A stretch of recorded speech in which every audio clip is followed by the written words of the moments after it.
I was learning how to write. I was learning the craft. Well, shit, a lot of these stories would make really good, books. I actually started with poetry as a kid because I like the rhyming stuff, so I used to write poems and stuff as a kid. Where I cut my teeth and learned a lot was from reading a bunch of the screenwriting books and then writing a bunch of crappy screenplays. Ever since I can remember writing, started writing stories. I think writing becomes like a drug. Like once you start, it's really hard to actually stop yourself. Instead of going out with your friends, you're inside chasing the dragon of having breakthroughs with stories and characters and finding those perfect lines. Use the rhythm of the story to, control how the audience sees the story. And if you just read the words on the page, you're not engaging in it. You can tell more of a story with a facial expression than you can from a huge word balloon taking up half the panel. Sometimes as a writer, you wonder what the hell you're doing. If you ever think that, am I just making, in a Kantian sense, am I just making this up? Am I really alive? Am I really experiencing? Am I just an illusion? The problem with fiction is reality. You do not want your reader to feel let down.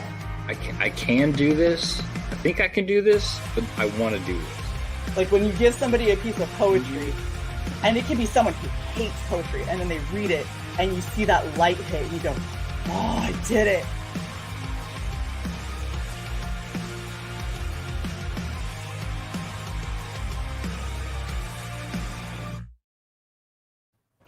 Hello, everyone, and welcome to another episode of Writing Prose. I'm your host, Shae the Red, and I am here with my super amazing panel as always. I love that StreamYard lets me add more of these amazing writers in here because now y'all get to hear a whole bunch of different people speak, and I get to practice muting a lot more. It's going to be great. So to kick it off, let's go ahead and introduce everybody. So we got a death metal hero, aka Luke, or Lukey, if you would prefer. Yeah, you can call me Luke, or DMH. Yeah. Whatever. You can try and reject the nickname; it'll just get worse. Yeah, I know. All right, and next to him we got Buddy. How you doing, sir? I'm fantastic. How are you? You know, hanging in there. It's been a beast of a weekend. Let me say that. Just below him we got Justin Dutton. How are you? Copacetic. Wow, look at yeah, look at that, busting out the good words right there early on. That's and you learn to accept it. You know, you cope. It's so pathetic. Yeah. Yep. Yeah. all right there in the middle we got Mr. John Gallagher. How are you, sir? Hey, Shae, thanks for having me. Absolutely, man. Down below me we got somebody who I guess wrote a book called Will. I will. Am I beneath you, truly? You are right now, and that's where I say. Pen, pineapple, apple, pear. Oh, No, we got Will from Black Flag. How you doing, Will? I am Nice. And then at the very bottom there, we have Mr. Adam Lawson. How are you? I'm fabulous. Fabulous. This is a fine group to be associated with. Feeling good here. Good. I am glad that we can get you on. This is I mean, I've seen Death Metal Hero's name on these streams before, and now seeing the face, I'm overwhelmed because of his coolness and that backdrop and those bracers. You know what I mean? I'm just looking like some dude in Burbank right now. That looks like the guy you want to write your comic book. You know what I mean? Thank you, man. I appreciate that. This is a lifetime of collecting, and this is part of it. You know, Shae's seen the other part of it in the studio. Yes. There's a lot. Yeah, there's a lot. And Will also has a lot. Yeah. I need to go through. I figure the majesty speaks for itself. Yeah. And I'm excited to get Monster MD, by the way. I'm ready for that. I'm ready for that. I mean, I think it's... You do. Yeah. Yeah, I saw this shirt on his campaign. I was like, dude, so is there a tier for the shirt? And he's like, well, I could add one, but you could just go to Crypto Fashion and get one. And I was like, oh, well, shit, that's what I'll do. I'll go to Crypto Fashion. Yeah, well, I'll rock Vaughn never was like, yo, I got a Crypto Fashion. Like, he was just like, yeah, it's right here on the campaign. And I was like, cool. And then backed it. And then all of a sudden I see Luke with one. I was like, how the fuck did you get yours? Crypto Fashion. I was like, okay. Yeah. Smart.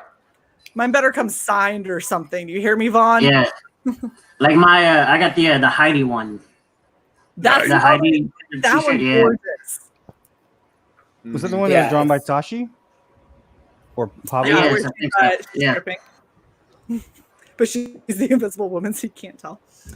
So you can't see her. It's a great shirt. The Invisible Woman naked on it, which means it could be any T-shirt. Oh, when the times that I had Vaughn on, I did the Invisible Woman cosplay with a like corset and a little like hat and necklace and everything, but otherwise I was invisible. Nice. It I was like good. it. Yeah, you used some green stuff to make your arm disappear too on the first one, right? My arm and my neck. Yeah. And then I started That's cool. traveling, so you know. Oh yeah, man, that's her thing. She does a really good job at it too. Oh, thanks. I appreciate you guys. All right. So, Now, if only we can get you to disappear from this stream for a little while. Will, Oh. be good. I know it's difficult. Wait, hold up. You're asking Will to behave? Well, magic can happen. Will, do you mean like this?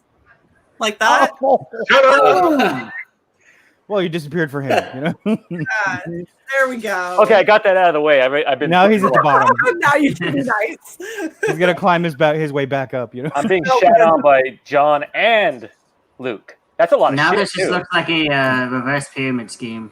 It's like at the very bottom is Will. A giant like Luke takes like big Tyrannosaurus size shit, so I'm screwed down here. Yeah, you are. You really are. Well, and John is already partway. I was gonna say it was gotta filter through John, the poor guy. I mean, that's a. Well, remember we talked about the human centipede last week, so. Oh, jeez. Yeah. I do not want to. I'll do my best to avoid you and only hit Will. Well, we're doing elaboration, so I gotta elaborate. Yes. Not like that. Okay. Or it could be. They're asking for the topic. The topic I'm hinged to saying, get to the topic. Explain, Shae. Collaboration.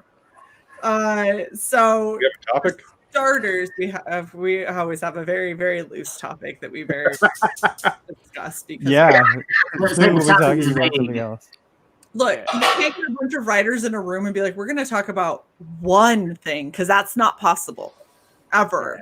You can No, it's start not. with one thing, you will end up on 30 different things, and at some point it'll probably go into mythology because that's what we do here. Where's Odin? We're bringing Odin. Let's I talk don't know mythology. where he is. He's not back. I'm not hiding him.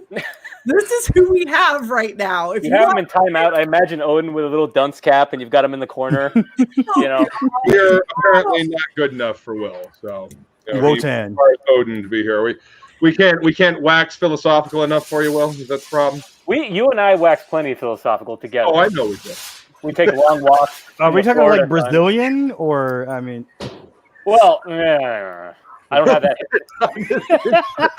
Okay, let's elaborate. I love Let's Jason. elaborate.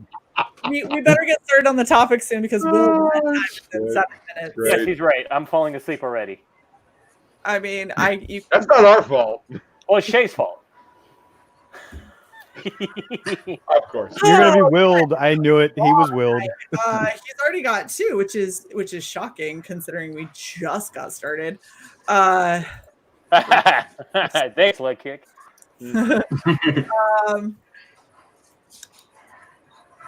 See, Leggy, you're being a little too ego strokey there for me. He does want to know, what do you think is the most challenging elaborating on characters or the background? So let's start with John, since John's always so quiet on these. Yeah, well, I mean, I had to be quiet because like the microphone and the things were synced. So every time I talk, I hear myself talk.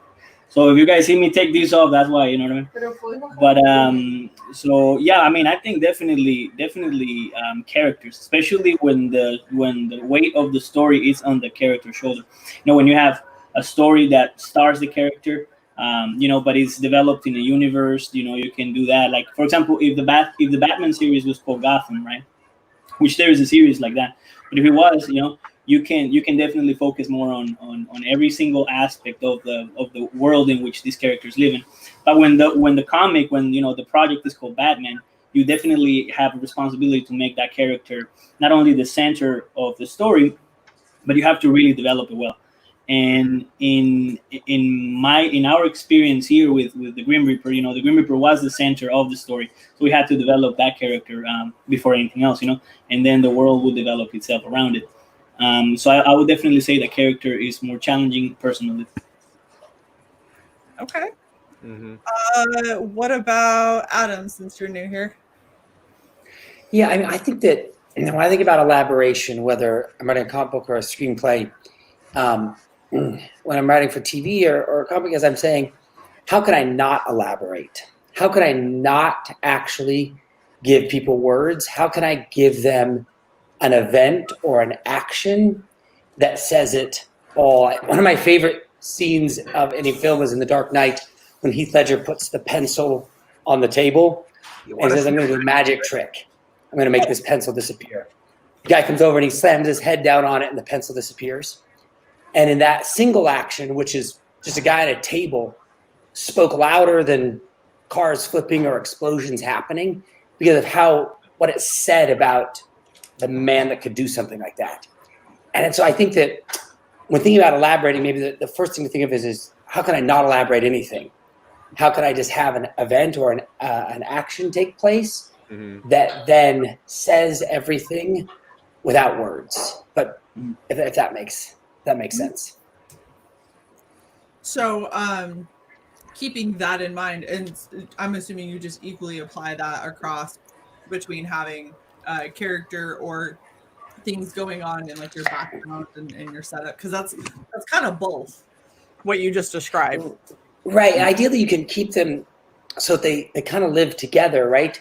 I think I like it a lot when writers don't explain their background or like they just treat you as if you live in that world too.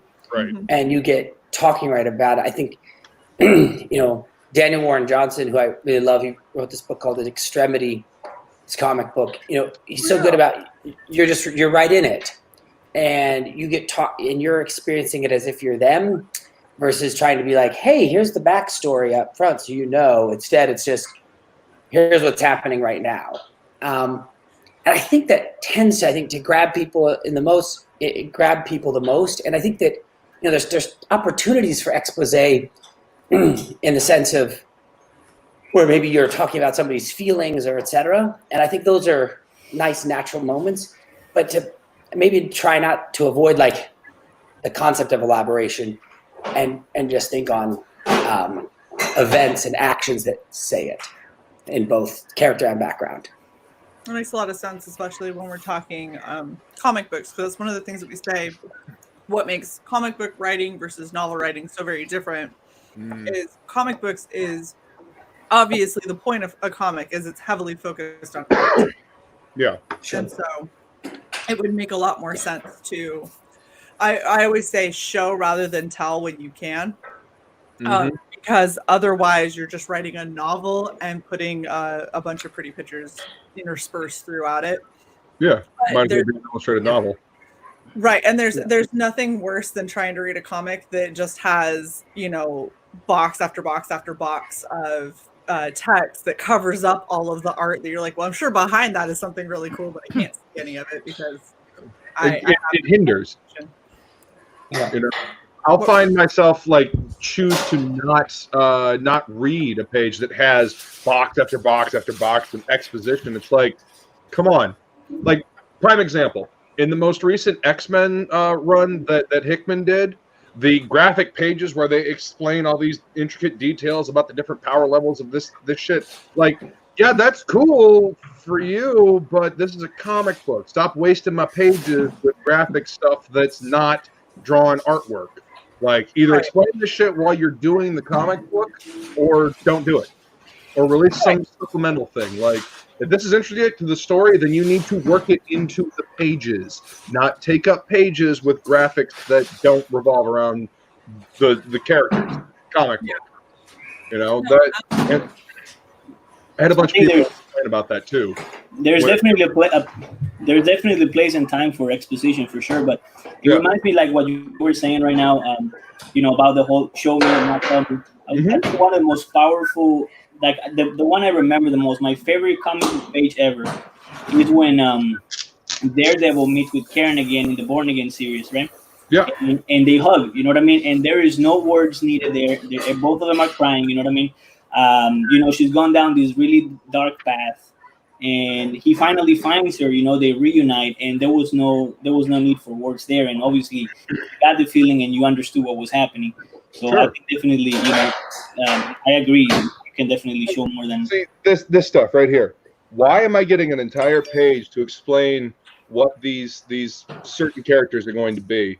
Like, these signs. Like, you can't find a way to. You're smart, Hickman. You can figure out a way to get this worked into the story, and not have to waste an entire page doing it. Like, give me more artwork. Don't give me more words. Like, give me more pictures, visual media. Come on. And I agree, and it's kind of a shame, right, Luke? Because it's like Hickman back in the day when he was doing Manhattan Project, and his early stuff was just like, when he wasn't kind of like gobbled up in maybe some of the other intricacies of the X world, it was just like, man, I was just, his books, I was just like, oh, I got to get Hickman's writing, right? Hickman and Remender. And it kind Remender, of, so same way, just like, the mainstreamers kind of pulled that passion out of them a little bit. Like, they're just, it's kind of a job now. I don't know. It's just personal opinion. But, Yeah. Though Deadly Class, I think, still keeps a bit of it, but yeah, I'll leave it. That's what I've heard. I've never read Deadly Class. I've heard. I couldn't get through Deadly Class. It was like oppression porn. Okay.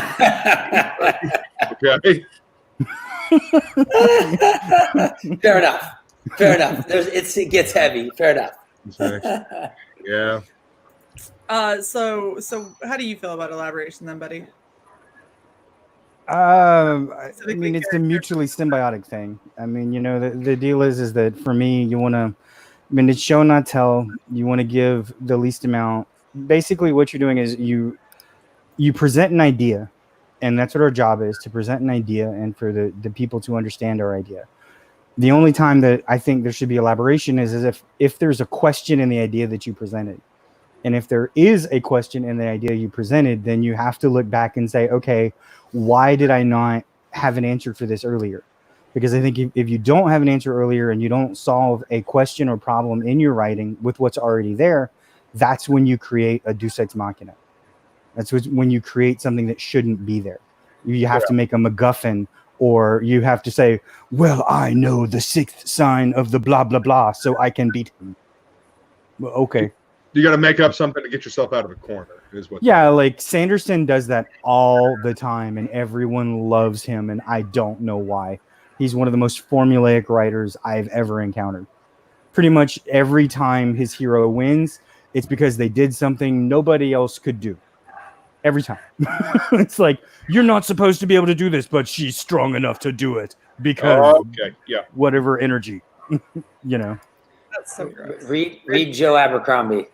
That's the soul. Yeah. But I mean, as far as elaboration goes, I mean, your character versus plot or whatever. Honestly, it should go at about the same pace. Like that's what happens again, is it's a balance. If your development outgrows or goes past the plot that you have, then you have to catch the plot up, and things seem out of whack. If it goes like the way it's supposed to, then you build in symbiosis and you create the machine. Well, and it's kind of like what Stat Zero is saying right here. A big problem is some writers have is giving everything up right away and explaining things right on the spot. Well, it's sort of like I'm sorry, go ahead. I was gonna say I don't like everybody, like we're meeting somebody at just the very start of their hero's journey. Like, I like getting 2 or 3 issues into a comic book and then having we're gonna do a throwback origin or something, because now I actually give a shit about this character. But if I don't care about the character, I don't care about the time they grew up on the damn farm. Like, okay, cool, you were on a farm, great.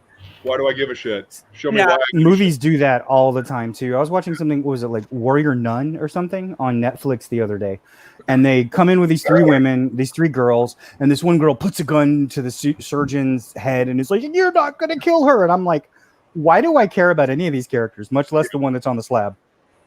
Yeah. Well, you're here, you're watching the movie, obviously you care. No, your job is to make me care. I can change the movie.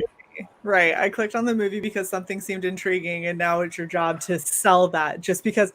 So this goes all the way back to like looking at a bunch of the comics and stuff I've been picking up, because a lot of you have seen on Twitter my LCS is closing. And it's actually the last week of it. So I've been going in there and I've been picking up a bunch of books and stuff, and I'll get it because I like the cover art for a lot of them, because most of them I've never heard of, and at 50 cents a pop, like I could take a gamble on some stuff. I will raid the 50-cent bin all day long. I am a 50-cent bin slut. But there's some of them that I've picked up and I've been like, this looks really, really cool. And then I open it up and I read 2 or 3 into it and I'm like, oh gosh, this is horrible. I was like, you know what? The cover's pretty, so I'm just gonna put it back in a board and bag and put it over there where I can look at it and never read it and never ever open it again. I'll just leave it nice and pretty, and I can pretend it's not absolutely horrendous. Yeah. There has to be a balance between story and art. Like I've found some stuff that's really pretty, but oh my God, I feel dumber for reading this story. I can't do it. So I'll just look at the pretty pictures and then I'll put it away. You know? So what about you, Justin? You feel it's harder for background or characters, or you like half? I mean, I do like half and half, but all right. So I went to school for animation, and we did like a bunch of shorts. And our rule was, or the rule our teacher had is, we had to tell a story, but we had no dialogue. So it was essentially almost like silent films is what we had to do. Yeah. So when you are forced to kind of essentially do silent films, you have to learn how to convey the story visually. Right. So when I write, I always think of what is a cool visual moment where I can almost tell the story with as little dialogue as possible. And I mean, that's how I got into. Well, that's how I mostly got into my storytelling, was just through my animation background, and then learning like, all right, Pixar, like Toy Story, right? Right. Toys can talk. They're alive. Like, we understand that. It's not like fully elaborated, like how it's done, or why humans never catch them. They just always play dead and go, okay, well, the toy's over here now, whatever. Mm-hmm. There's rules inside of like Pixar movies, but they're never fully elaborated. Chuck Jones had the same, like, he had rules against himself, because you can essentially write whatever you want, but when you restrict yourself from writing, you figure out more creative ways to actually write something. Like Bugs Bunny never attacked first. Yeah. That was Chuck Jones's rule on like Looney Tunes, is he will always attack back. Right. He can always antagonize, but he will never be the aggressor. Right. Well, and like, I hadn't actually thought about that, but what you had pointed out with Toy Story, they only ever elaborate about the fact that these toys are in fact alive to a point of believability for the audience. Because if you've ever been around a kid, kids have usually an insane amount of toys, and you cannot possibly keep track of where every single toy is every time you leave a room. So if you come into a room and all of a sudden you're tripping over a bunch of blocks, or you step on a T-Rex, or there's a car all of a sudden like on the stairs, you simply go, oh my gosh, I told this kid to pick this stuff up, because kids are notorious for not listening. It's the same kind of thing. Like if you have cats or other like kind of more mischievous animals, they tend to put things in places and you're like, well, it must have been the cat that did it. And it becomes plausible without you having to really like hammer home that these parents are just not that attentive when it comes to this specific toy and where it is 24/7, which is why I think it's kind of like with horror movies. You know how if you only show little bits of the monster and then you let the mind fill in the rest, the monster is so much more scary. Oh yeah. Yeah. Like that is my goal when I write, is I want to like, I always try to write enough where I understand it, my writer or my artist understands it, but I also know one of the best things of stories is when fans go crazy with their own theories. Mm-hmm. Yeah. That means they're into it. Yeah. Yeah. Yeah, and when you say like they're in the process of being an audience member, the most exciting part, like the thrill of watching something, is that point A to point B is not connected by the writer, but the audience, right? Mm-hmm. You drop two things, right, and then the audience closes the gap themselves, and that's like I love where this is going, because the audience is actually the third part of that, right? They're connecting the pieces, right? Versus once you remove that piece where they're creating their own conclusions along the way, gosh, it seems to get kind of flat, right? Like the have you ever seen No Country for Old Men? Yeah, it's a perfect film. Yeah, it's a great it's film. fantastic. Like you have Sugar, like, you know, when he first kills someone, he checks his shoes. And I think he does it like twice. And then at the end, when, you know, he, you know, tells the wife, call the coin, she's like, you don't have to do it. You never see him actually kill her. He just walks out and then he checks his shoes. Like, you know, because of like, you essentially get 2 + 2 = 4. Like, you know. That's right. And you made the math yourself. And it's like, when that happens, it's so fulfilling because the writers, the Coen brothers didn't say, oh, by the way, this means they let it happen. I read the book and I kind of knew it. I mean, I don't know. For that one, yeah, he's the devil. When you read the book, it's a little bit different, but yeah. Yeah, he's I mean, because he's the devil. life. Yeah, I mean, he's supposed to be the devil. And if you see the devil, you die. And that's the whole thing. That's like if you see the only person that saw him and crossed him and lived was that didn't see him but still crossed him was the sheriff at the end. That whole idea. It was very symbolic. And yeah, I don't know, but I know what you're saying. Like I do like the same kind of thing in that, and it's the whole thing of show not tell. It's the same thing as in like was it Watchmen the movie, and the comic book did it a little bit, but Watchmen the movie did a little bit better. Where Rorschach is walking in and you know he's talking to himself and he says I found her, and what you see in the center of the room is the wood furnace. Yeah.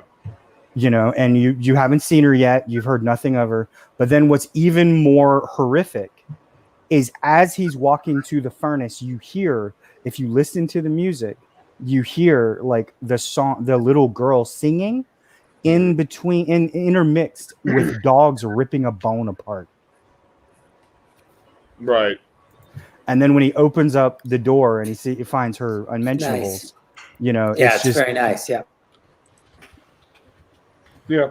Well, that's the thing about Zack Snyder. He can get those shots if he's got a comic to have a template of, like use it as storyboards.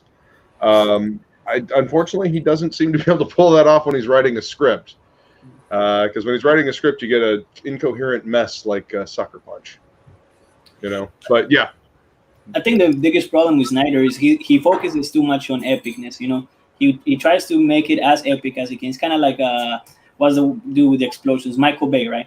And they focus too much on that as opposed to the story and the character. I think Snyder just tries to be too smart. Is that what he likes to? Yeah, because if you look at a lot of what he does, I mean, don't you think though at the core though he's a visual man, right? He's not a writer. Right, and so he's thinking about the pictures. He's thinking about where the camera's going.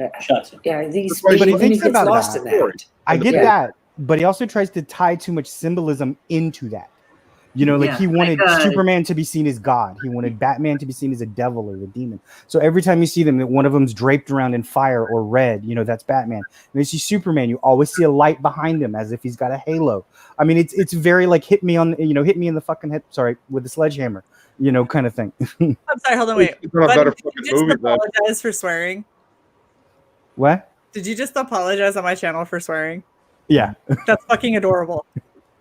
You don't got to worry about it here. We are not for children. Okay. Anyway, sorry. That just I wouldn't be able to hang out here otherwise. I want to hear what Will has to say. He hasn't talked.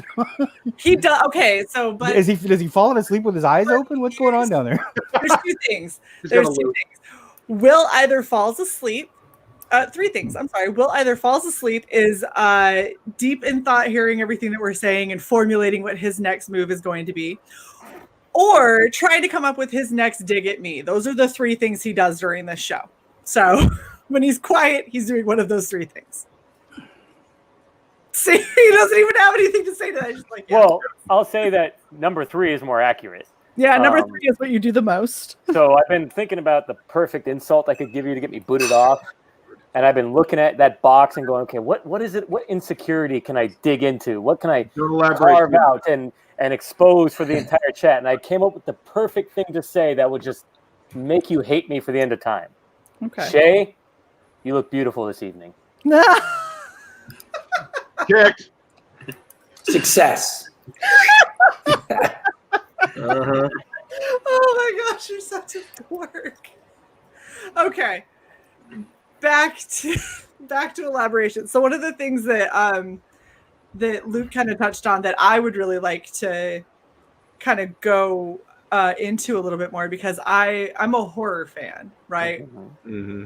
Elaboration is the main killer of almost every horror film I've ever seen. And so there's a lot of times where elaboration is very necessary in order for your story to make sense. In horror, the more you explain, the less scary it tends to be. Well, it can't be horror if you explain it. Exactly, because you have to let your mind run crazy. You have to let things go completely just into the darkest, sickest parts of your mind, because a good horror film will play on anyone's fear. It doesn't have to be, this is specifically for people that are afraid of the dark, or this is specifically for people who are afraid of spiders. You can show enough to get people's curiosity piqued and to kind of get their mind jogging and their imagination engaged, and never explain it. You can have one person being like, oh my gosh, it hit me because I swear that thing was a spider, and somebody else could be like, no, it was like a demon that was coming up from the ground. And like people have debates over that when it's a really good horror. Well, Shae, can I add something to the previous discussion? I think because we're kind of jumping around when it's appropriate, when it's not, to elaborate, right? And I think it depends on a couple of things. It depends on what genre you're doing, and greatly on the temperament of the writer and what his goals are. So first off, if you're doing a contemporary story that takes place in modern day New York, you can get away without talking about the world because we all know what it is. He could just let the plot and the characters drive the story, because they're going to know where New York is, and they're going to know roughly what the United States is and what day it is. But when you get into fantasy and science fiction, the purpose of fantasy and science fiction is to take you to a world and use the world, as I said before, as a thesis for the story. So you're going to have that exposition, because that's the attraction of it a little bit. And an example I came up with that does this really well and resists the temptation to give you too much too early is Frank Herbert's Dune. And Dune is the result and the product of a man who's very interested in geology. Therefore, geology is driving the story, right? The ecology of Dune, the products of Dune, how it affects the strategic position, through its strategic position in the galaxy, how it affects politics and relations between different groups. But here's the thing about it that is cool in this book, is that he has the discipline to say, I'm going to talk about the world as though you know what it is for 100 pages, and trust that you'll stick with me. He goes halfway by giving you a glossary, but he just throws words out there like Caladan and Bene Gesserit and Kwisatz Haderach, and he does not say what these things are. He just goes, and and what's cool about doing it that way is that instead of you going, what the hell is that, and closing the book, you're like, I kind of want to know what that stuff is. Keep going. And eventually, as you're engaged in that world enough for 150 pages, it starts to become your language. And I think that's the clever way to do it, personally, to immerse you in it and get you acculturated to it without banging you over the head with it. But I think that comes down to that's a great example. Great example. Because what you fall in love with in Dune is the Atreides family, and the fact that they suffer. They immediately go through a great claim because they're cool people. They set up the father to be an immensely honorable, cool guy, not perfect, but very honorable. Right. And then he's killed in the most dishonorable way possible. And then, the family's just thrown into the, into the wilderness, literally to fend for themselves. Right. And so you feel for them right away. So I get what you're saying, but I think that again, that is like just what we were saying before. You've got to get people invested in the characters first, and that helps to defer the what the hell is this world. Exactly. I think that's like all in the I call it the give a shit budget, you know what I mean? Because like if you read something like David Eddings, like I like David Eddings he's got a classic style, he's interesting, he's kind of short but sweet, but the problem is he basically just renames everything that's already been there before. Like, it's not a dwarf, it's a blubberkin or something, or it's not an elf, it's a blah blah. And I'm like, I don't care. Why did you do this? Why did you? I'm wasting my time. I know this. And I just get We know bored. what you And really wanted it to be. Yeah. exactly, like, oh, it's or what is it like? I know he says they're different, but they're just green elves in Game of Thrones, the wood people or whatever. And I think the whole elaboration thing also depends, like you said, depends on where the story is at, but it also depends on how much do you trust your readers to have intelligence to follow what you're telling them. Like you said, just going to make you roll with this for however many pages, while you just assume that they will pick up on it. You assume the intelligence of your reader. I think there's a lot of that that's not in, I don't know, modern fiction because of the overwhelming influx of young adult. Like YA stuff holds you by the hand a lot, and I think that's infected modern writing, unfortunately. Well, and- So I would rather have the reader just kind of infer for a little while and then elaborate later. Yep. Does that make sense? So Mm-hmm. that's the thing that I think the reason why young adult ends up being so popular is because you literally don't have to engage a whole lot of your mind in order to read it, which is honestly completely a shame. And it's the same way I feel about kids books. I feel like kids books talk down to children so much that you literally are stunting kids. Kids are a lot smarter and they pick up on a lot more than a lot of people would realize. If you want a perfect example of somebody that has been around in CG for a long time, look at Lug. She's 6. Okay. A 6-year-old child says that one of her most favorite creatures in any horror story is Cthulhu. Okay, her best friend is Jason, and Freddy is jealous of them. She understands all of this stuff is fiction. She understands it's not real, but she also had parents who didn't talk down to her, who wanted to help her grow from a very early age and understand the difference between fact and fiction, understand between real and not. And as a result, you have a 6-year-old girl who other 6-year-olds are like, oh, but it's so scary. She's like, why? It's fake. Why are you scared of it? That's so dumb. And I think that young adult and children's books are notoriously terrible at stunting their audience perpetually. And that's why we now have so many people that are growing up that don't know how to analytically reason. Like I'm military. Do you know one of the first things that we do when we get somebody who's 19, 20 years old that comes into our mission for the first time? We sit down with them and we teach them how to analyze basic shit.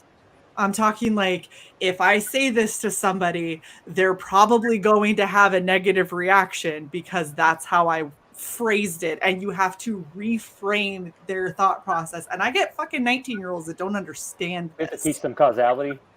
Yeah, basically. It's so insane. Like, I've had them sit down and like, literally your job will be to be an analyst, and they're like, I gotta research. Why do I have to research? I'm like, it's your job to. It was like, so what? You think that everyone's just supposed to tell you exactly what happened at face value? You're not supposed to have to research into anything. No. This is the new generation. They think that whatever they think is the right thing. It's like what is that? That the hamster. You ever heard of that? It was like Glenn Beck or something. Had this story that a mother gave him, and it was like this girl was she got a decent job. The hemorrhoid, not the hamster. Yeah, she got a job, and her boss took her in a room and he said, "Hey, I like this report. It's really good, but hamster is not spelled with a P." And the girl like broke down and cried. Ended up calling her mother and HR to tell her boss that this word was spelled incorrectly because she had spelled it all this time with a P. Well, that's a patriarchy talking, dude. How dare you? Like hamster, like HAMP? Yeah. Camp. Oh my. Stir. Okay. And he was like, it doesn't have a P. And then he showed her Wikipedia and she's like, well, that's racially biased. English. This is your language. Learn it. I mean, so this is a problem. This goes into, as always, we go off the rails, but this goes into the reason that I think that we're so stunted in a lot of our writing and we get so stunted in a lot of our thought and our ability to understand is because everything that you say to anybody now is some kind of ist. It's like you can never say anything and people just, oh, okay, so this, like, I wrote this poem, I put a lot of heart and soul into it. Oh, this, the way it's pronounced actually doesn't rhyme like I thought it did, and I need to rework this whole section. Like, instead of going, okay, cool, that's going to help make me better, or, you know, I used this word and that's fine, except it doesn't mean what I thought it meant, or whatever. Like, English is a difficult language, period. There's a lot of meaning and a lot of nuance in this language, and it can be difficult to pick up. But correcting and like, it's not a bad thing. That's how you grow. You know, you do Farsi. English is not nuanced. It's pretty straightforward. It's not as bad as Farsi. Yeah, I think that's also kind of a cause for the stagnation in creativity that you see nowadays, not only in writing but in everything. I mean, what was the last thing that they invented something great? You know what I mean? Even technology stagnated to a certain point. You know, I mean, sure, you got a new iPhone coming out every year, but it's the same damn thing. What are you talking about? They brought up cancel culture. That's great. Yeah. But yeah, that's the one thing that we got to show for in this generation. No shit. Well, I think you hit on something, Shae, because if you don't know how to analyze, you don't, like you said, we're just saying, you have to teach them causality. That if you're analyzing a bit of intelligence or chatter or the news, you have to understand that one thing led to another, right? That the one plot point led to another in geopolitics or whatever you guys are doing, or military intelligence, right? You have to understand why the thing happened. And when you elaborate in a story, what you're really doing is you're unspooling causality to be a plot, right? Somebody did something. It has reverberations through himself, his close relations, or to an organization. And that's going to be your plot, essentially, elaboration. It's going to be, what is the elaboration of that action that person... So that's like a movie about politics? Well, no, yeah, I think Will, you made a great statement there, though. I think from a writing standpoint, that's a great way to see a plot, instead of it being like, how am I creating this great plot that has all these twists? And instead, I love how you said it. It's about following, the ball as it bounces down the road. It hits different things, right? One effect leads to the next. And what would be those natural or even some unnatural reactions to this event? And then starting from that, what a great way to look at it, right? Instead of like, what's my plot? It's like, what happened and how would things be reacting?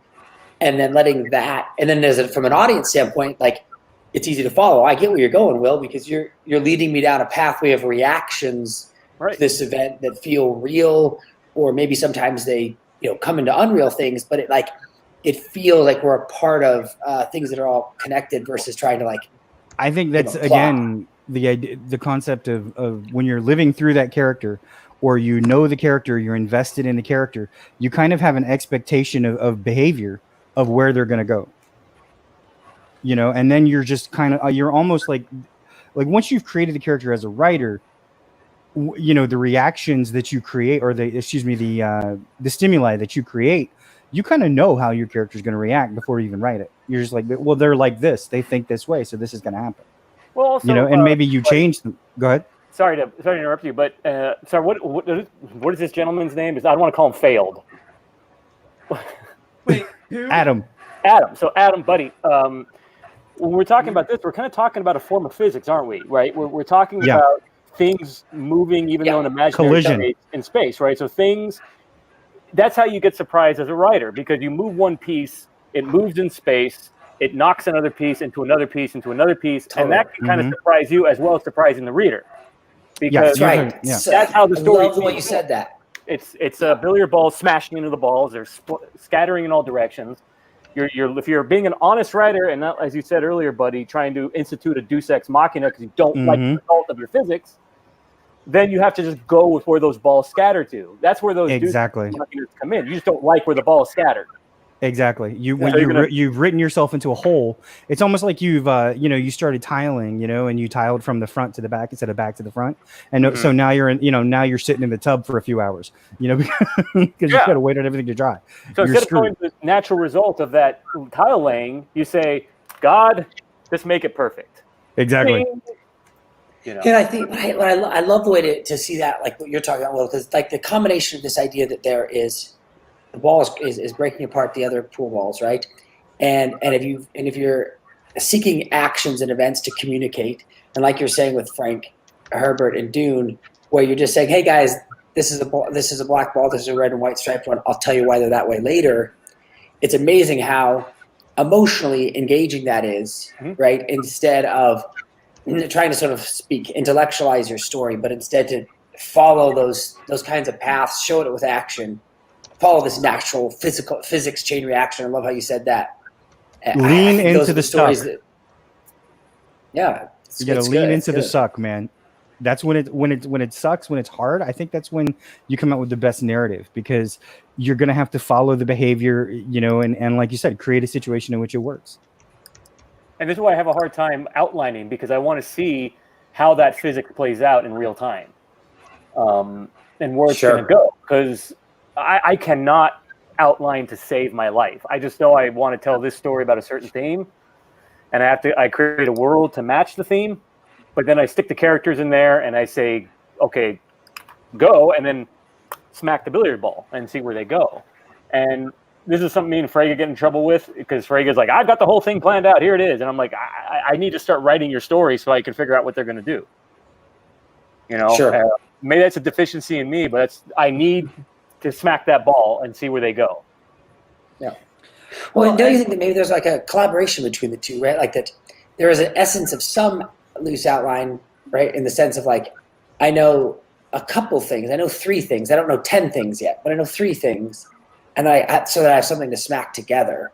And then that kind of expands. Do you find yourself doing that, Will? Like you pick like a couple of things, and then that grows, and then like kind of almost go back to an outline a little bit, and then kind of come back to pages. Right. Do you kind of work that way? You've got the touchstones, what you need to hit. Like you've got his outline. Right. But the problem I encounter, and this is me just being honest, brutally honest, is that we will move a piece when we're talking about the story, and it will have very cool reverberations in the field of the physics, right? It'll move things. Yep. And I'll go, whoa, wouldn't it be cool if this happened? And then he'll kind of go, no, it doesn't match up to my outline. I want this done. And I'm like, well, what about this? Because now it's taking on a life of its own. And it's just 2 different temperaments working, right? It's one that wants absolute control, and there's one that wants to be surprised. Yeah, it's like an organic versus an inorganic solution. Mm-hmm. And that's what Dan is. He's a draftsman. So he's working. He's an artist. He has complete control. He's God, and he's drawing these lines. They go to a certain place. This totally. Is what it looks like. So when he hands you a script, does it go?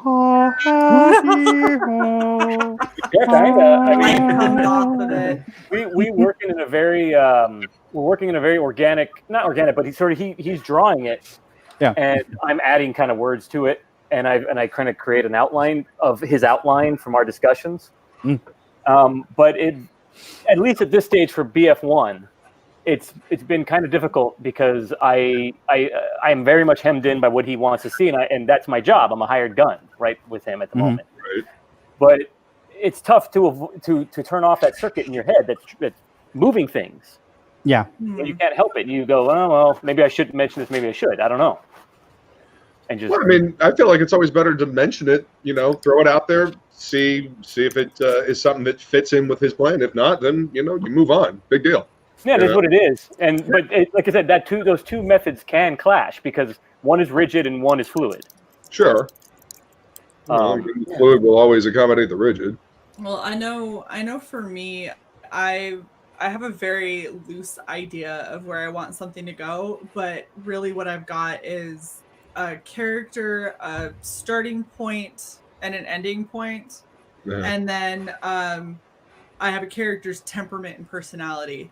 And so I don't exactly know how they're getting from A to B. I just know that eventually we're going to end up there. And sometimes I've started writing and been like, well, this was supposed to be about 10 pages or 15 pages, and now I'm in like 40, and I gotta either cut the fat or change the story. Like, this has to be something different than what I thought it was. And then there's other times where I'm thinking it's going to be like big and hefty, and we get from A to B in 5, and I'm like, oh, well, shit. Okay, I need to come up with more stuff, because this isn't enough, or maybe the whole thing needs to be reworked. But then you're talking about like pacing. Yeah. Well, but and that's the thing is I think that it depends on the kind of writer you are. Will depend on how your pacing goes. So for me, I can't be super rigid and have everything planned out. Otherwise, my creativity goes nowhere. Mm-hmm. And I just kind of I stagnate because I feel bogged down. And I'm already one of those unfortunate writers that a big white piece of paper staring back at me is the most intimidating thing out there. Yes, and so I'll stare at it. That's for every hours. writer. That's every writer. It's the whole imposter syndrome thing. Yeah. You know, when you're staring at their, you're just like looking at the blank white, going, "Why am I even doing this? I should just go do something else." You know. Yeah. And, you know. Well, for me, it's guilt. I've already gotten paid. I need to do this. Oh yeah, it is more. It's 2,000 people saying we need a cool product, and I'm like, oh shit, you know. Like I don't know that I can do that. I'm gonna try. Yeah, no, it's and at the end of the day, like the demand of it, right, is that what you deliver is what the audience is there for, right? It's like you're not delivering the printing, you're not delivering some other periphery thing. This is it. This is what they've showed up for. Are they going to like the story? That's a lot of pressure. I don't know. I think I find that like I get away from my computer. I bike places where I have to write with paper and pencil, and I don't bring my phone so that I can't hide. You know. Yeah. I don't know. I just freaked out. I psych myself out a lot, but it's that I think until I actually produce something that goes beyond my computer and is actually like a physical document that is going to go to somebody else, I'm probably going to feel this way for a while. And so that's just how it is. I'll let you in on something. I wrote a movie called Game Therapy a few years back, and it came out in theaters. And the worst feeling of all time is when you wrote a movie and it had some flaws in your script, but you didn't quite get that draft, and the director wanted to shoot. And then when you sit in the theater and you watch that movie and you see all those flaws that you left in there, it's even worse than when it sits on your on the page. Yeah. So it never gets easier out there. No, and then no you just pressure, go, yeah, no pressure. Then you're like, so you just have to kind of go out there and kind of get beat up. I don't think there's any other way around. Part of writing, You gotta get part hit of in the fight, creating, you know? is that you have to take the lumps. Yeah. You know. No, that's true. That is very true. Gotta pay your dues. Right. Well, and I think that every writer to some extent has like this crippling fear of failure, and you're like, I'm either going to deliver something that people aren't going to like, or I'm going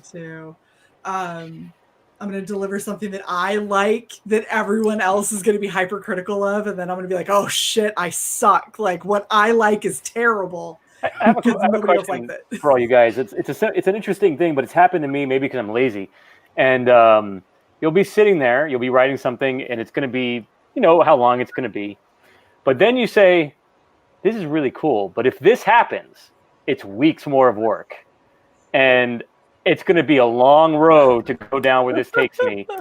And should you do it? So that's a question. Should you do it, or should you just go along with the plan? Well, and I mean that also goes back into elaboration, because there's how much should you be putting in there versus how much like how much do you have time for, how much you have it for, how much is going to actually benefit the story.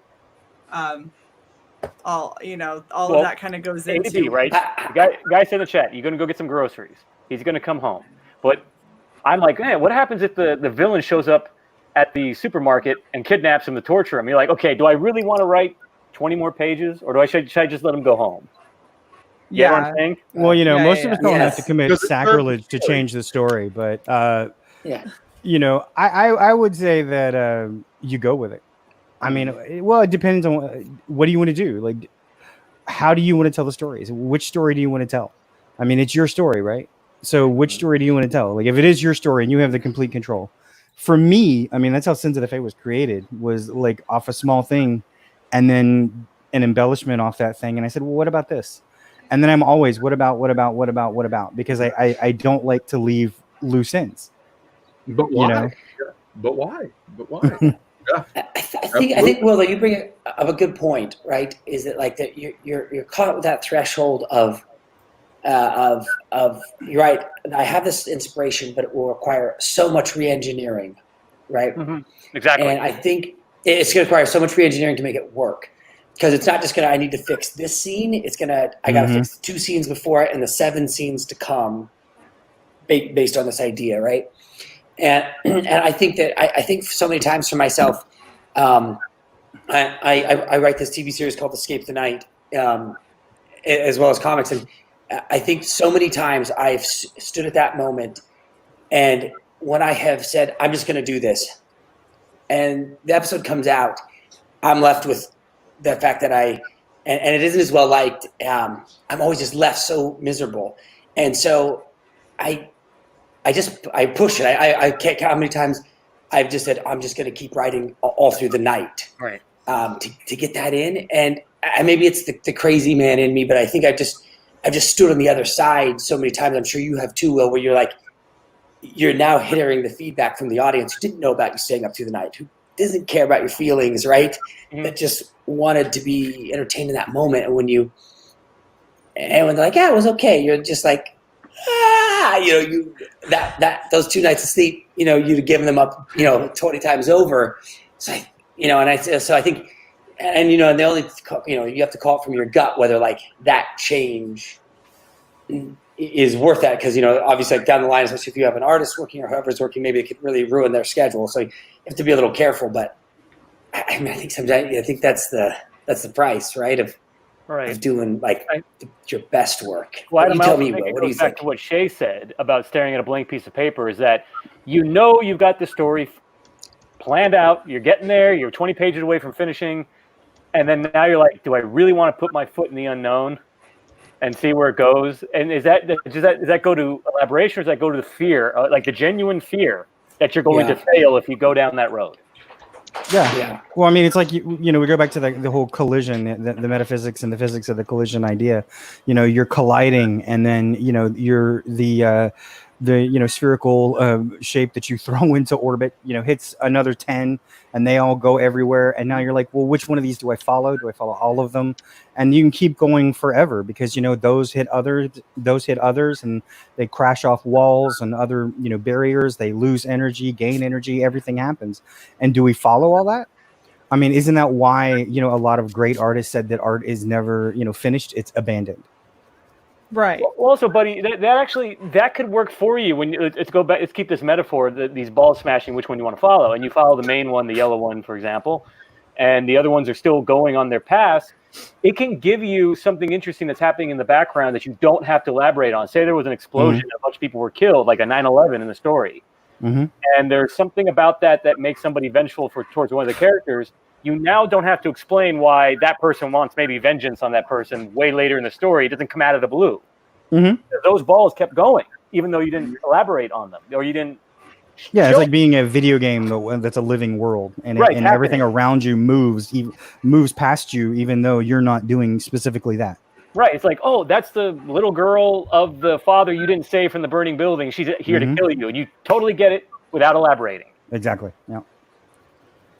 Well, and that I think that it's also really important to have what your goal of every story is. You know what I mean? Like there is an infinite amount of lines that you could go down. There's a ton of things that you could go into for most of these worlds, because for most of us, we're not writing for one small world, one small existence. You have an entire ecosystem. You have an entire society that's all planned out in your head. You could follow all of these paths ad nauseum, but you need to remember, what is your goal for this project? And if you come up with something that you think is super interesting, but that doesn't fit with that particular goal, is that worth going into in this project, or does that warrant maybe a spin-off of its own? And then that's when you create a 10,000 word short story just to describe one character that you only see for 3 minutes. That's just vanity at that point. That's vanity at that point. Jay, I've got to jump off. I hate to jump off in the middle of this awesome conversation. No, you're totally fine. I've got to see. Good, man. But hey, guys, boy, what an amazing group to be a part of. Thanks for all the chat, and obviously all you people listening as well and posting comments. Shae's awesome. So is this group, and it's good to be a part of it. Thanks for letting me play for it. Absolutely. Make sure that you Yeah, go check out the I would love 8th. to. See you, That man. is, Yes.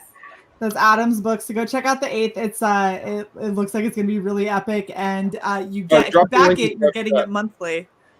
I'll drop it in the chat. Yeah, and the first issue's already out, so you get it as soon as you sign up. So, and there's 8 of them, and you get them all with it. But last plug. All right, thanks, guys. I appreciate Have a great it. night. Thanks, guys.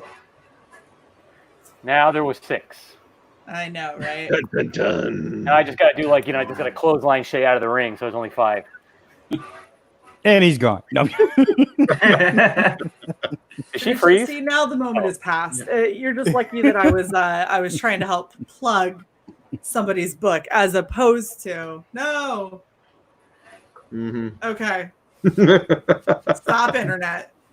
I might be gone. This might end up kicking me. It'll be great. For a change.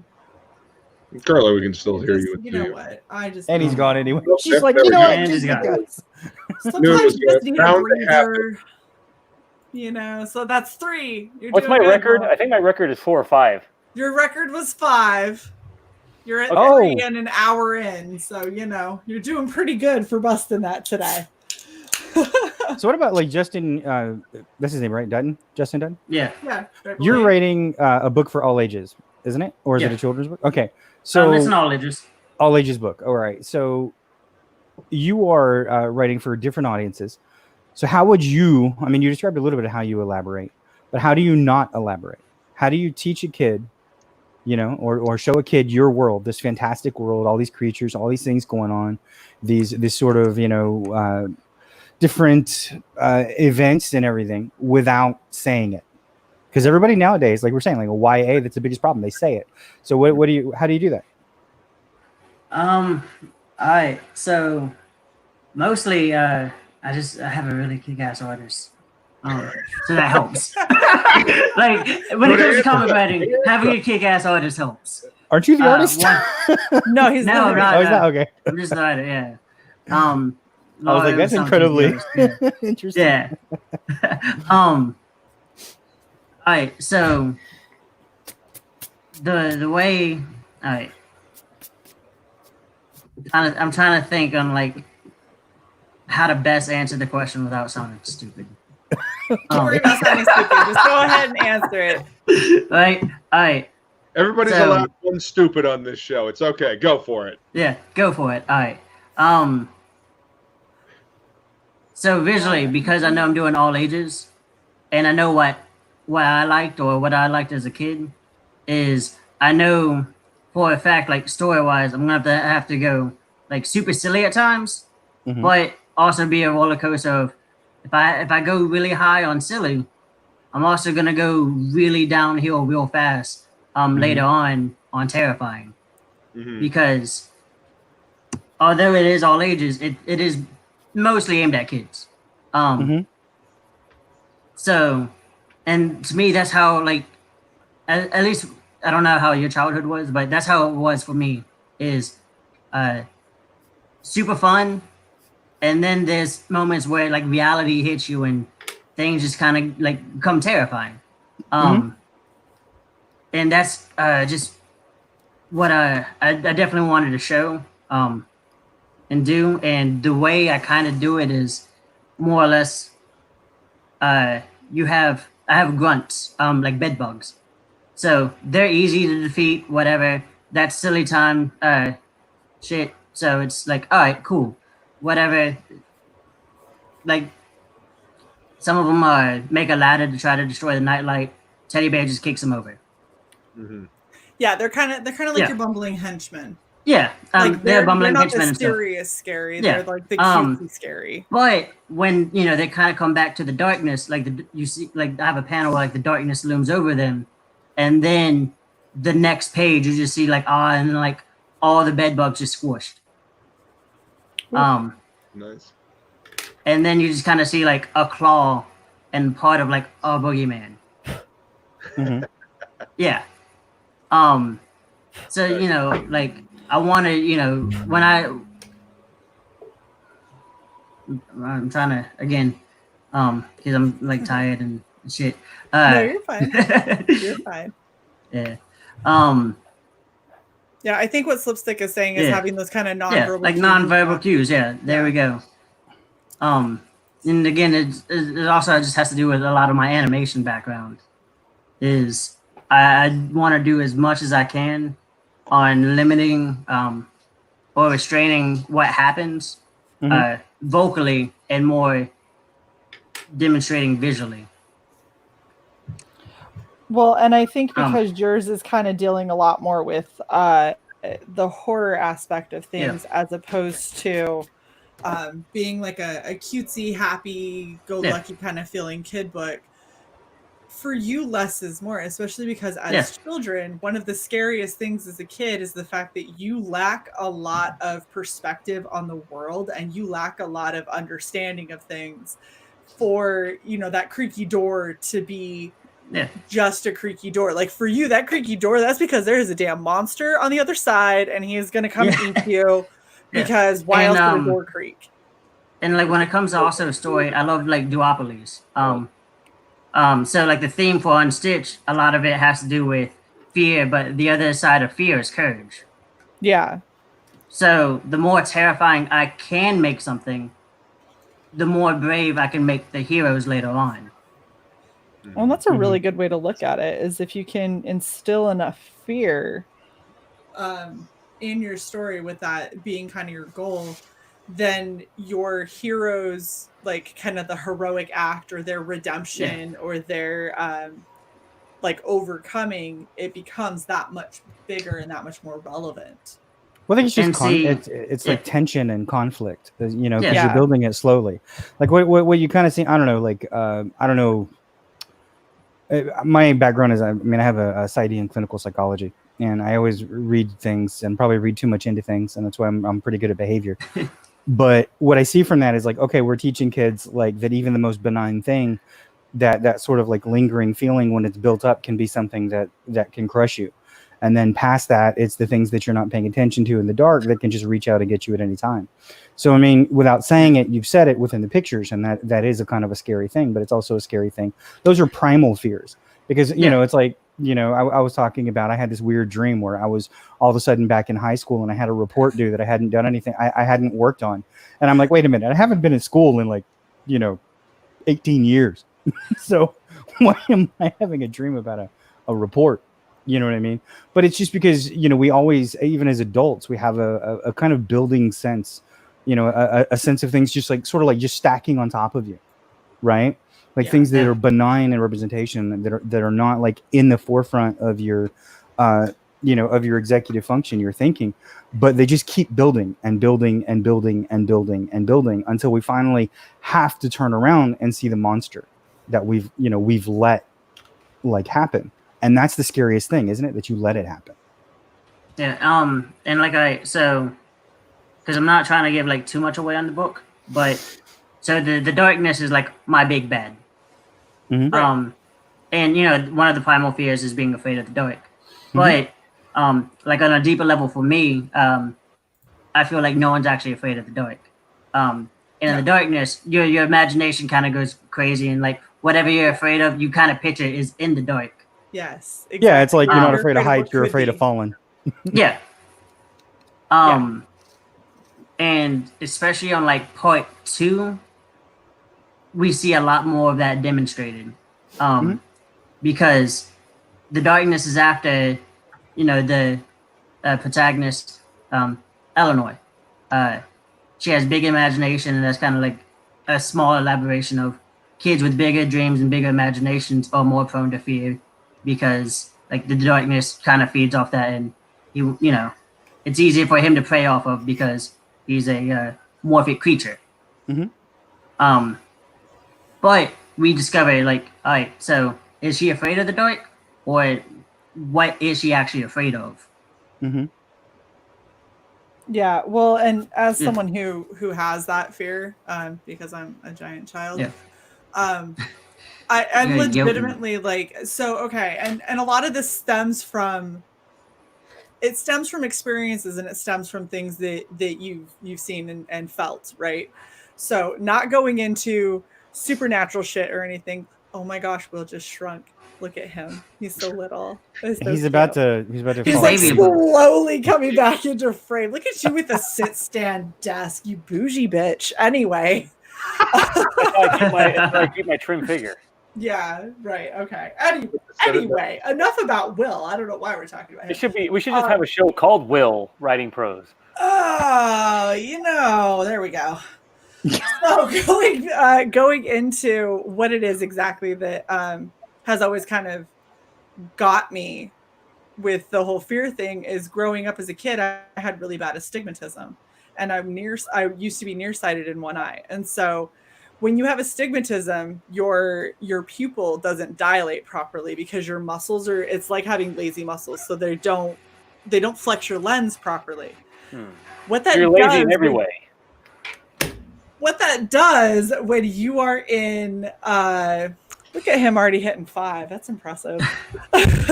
What that does when you're in the dark is your eye is constantly getting different amounts of light that hit it.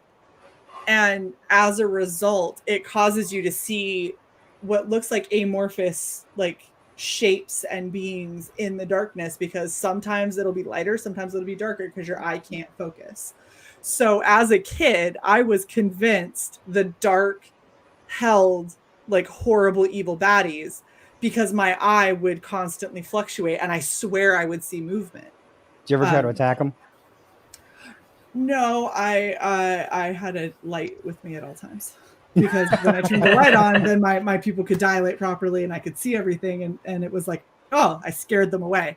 But I legitimately, I've gotten used to, because of how I slept as a kid, I can sleep with the sun directly in my eyes. I can sleep with all of the lights on in my room. I've been able to do it ever since I was a child. I fell asleep one time next to a 172 that blew up. I'm sorry, what did you just say to me? Blah, blah, blah blew up. What blew up?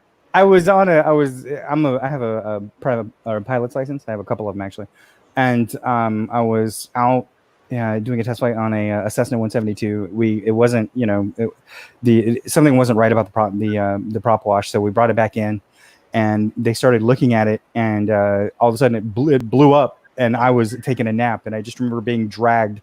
He's like, dude, you got to move. And he's like dragging me on the concrete. I'm like, why? And he's like, because the plane blew up. I was like, oh, that's a bad thing.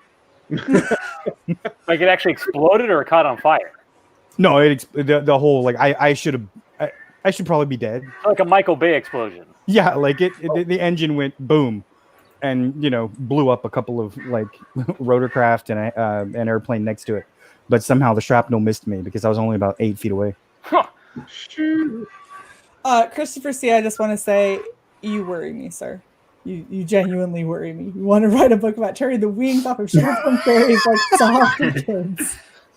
Willy Wonka soft for kids. Thanks, Justin, for that addition into that. I mean, isn't that what Guillermo I've got a gold ticket. We already have those. Pan's Labyrinth was Willy Wonka for kids. That was great. Yeah, that was pretty good though. Oh, fantastic. Yeah, fairies getting their heads bitten off. Oh gosh, yeah, I remember that.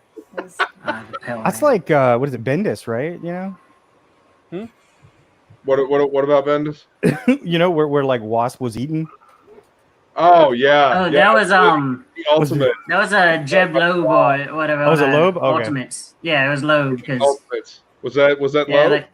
Yeah, it was Loeb. Yeah. I think his wife passed, and they were like, "Here, write Ultimates 3 to conclude like the Ultimate line." And he was like, "I'm gonna direct the press place right now. I will kill everyone." Right. Yeah, because like what was it? It was like Blob ate her, and then Giant Man ate Blob. Yeah. Yeah. Yeah, that was a little strange to see. I was not expecting that. But that was the whole point of the Ultimate Universe. We're going to do something different. You think this A stands for France? What now? Do you think this A stands for France? The best line to ever come out of that entire series. Fucking great. I thought he was going to pull like a whole like Major Payne when he booted him in the face. You going to call me a liar, boy? Major Payne. Wow, there's a reference. You remember that? Somebody needs some killing. Actually, just as a little aside, I actually saw the sneak preview of that movie. Remember when those happened? Oh my yeah. And it was the funniest movie I'd ever seen. Like, I'm not kidding with you. I almost choked with laughter. And then I saw it on tape, thinking it was the same movie, and they cut about 40 minutes out, and it was. Oh, really? It was not at all Wow. funny anymore. What I saw in that sneak preview was one of the funniest movies I've ever seen. Interesting. It's a lost gem. Now I want to see it. It's like If there's a director's cut of Major Pain. no, but like seriously, like the That's a audience fair was thing to dying say. in that movie. Yeah, I mean, I can see how but it was like straight R when I saw it. Yeah, I was about to say they must have like cut all the good stuff out because they were like, oh, we got to make this, palatable for children. Yeah, I was laughing. The whole Like, audience was dying. Dude. Palatable for children. That's funny. My dad didn't believe in that. So. Oh, my dad didn't either. I mean, he was a Force Recon. Come on, we're sniper, watching so- Terminator. Okay, Total Recall. That was my. that's one of the things I was talking about somebody the other day. That's one of the things that sucked the most about this more progressive take on movies lately is that like my dad and I used to watch like science fiction and fantasy movies together, and then he went to see Force Awakens, and he was like, "Okay, I'm done," and I've never gotten him to see another movie. Well, I was lucky enough that I had an ignorant immigrant mother who thought the RoboCop sounded like a kids movie and didn't know what ratings meant, and took me when I was 4 to see it. Yeah, and it's one of my favorite movies, and I'm not killing anyone yet. Why do you think he's so messed up? Why am I so messed up? Or why do I like messing with taking down women who need to be taken down a peg or two? Uh-oh. I don't know what women you're talking about. I'm talking about, You know what? crimson-haired little firecracker that thinks her shit call me don't stink. little? Jesus. Little, yes. I've never been called little. So remember how we were talking about not elaborating earlier? calling bald guys hairy and right. Question: when it comes to elaboration, how much elaboration do you give your artists Ooh, in a script? that's a good question. Well, I mean, I kind of myself, so. Will for you it's a little bit easy because you're like, shut up. You don't get to have it. Will doesn't get to elaborate to God. What are you talking about? Yeah, Will gets elaborated too, and then has to write around. Yeah, it. Fragment. He comes in with a He's like, and look then at this amazing splash page. Now make it make sense in the story. And you're like, after "Oh, the doves fuck, fly away, Will grabs the script and says, "Oh, es nomina patri." Well, that's why I have a shirt over there that says Deuce Volt. So 'cause, he wills it, so I do it. Yeah, so you know what? That's actually a really great question for John, considering he's married to his artist. So yeah, how a lot of What times elaboration do you give me? all I have to do is turn around and tell her. But yeah, no man, you gotta have great communication with your artist. I do try to make it as detailed as possible so that she can follow up the print and do it as close to my to my vision as possible. But she does her own thing anyways a lot of the times, and it comes out better. We're both happy. I know from my perspective and everything that I kind of been wanting to see. I like seeing how my writing gets interpreted by artists. So I'll give them like a general idea, but I want to see what they come up with because I like my creativity, but I really like to see what a little spark of my creativity does to someone else's creativity, because usually like whatever I've got in my head is going to be some basic bitch shit that I'm like, if I had to try and draw this, I might almost kind of get close to it. And so that's where my brain stays. But then you get somebody else who's like been drawing these crazy elaborate things for years and years, and they go, oh, if I did this, but I added this element and this thing that I did 5 years ago and something like this in here, and all of a sudden you get something that you're like, I couldn't even imagine this because it's just so much more. And there's something pretty cool we've done too, because not only do I give her scripts to draw, but sometimes she gives me characters that she creates from from her drawings, and I make a story out of them. You know what I mean? So it's kind of that symbiotic relationship that we got going on with our stories, and that's why we work together as well.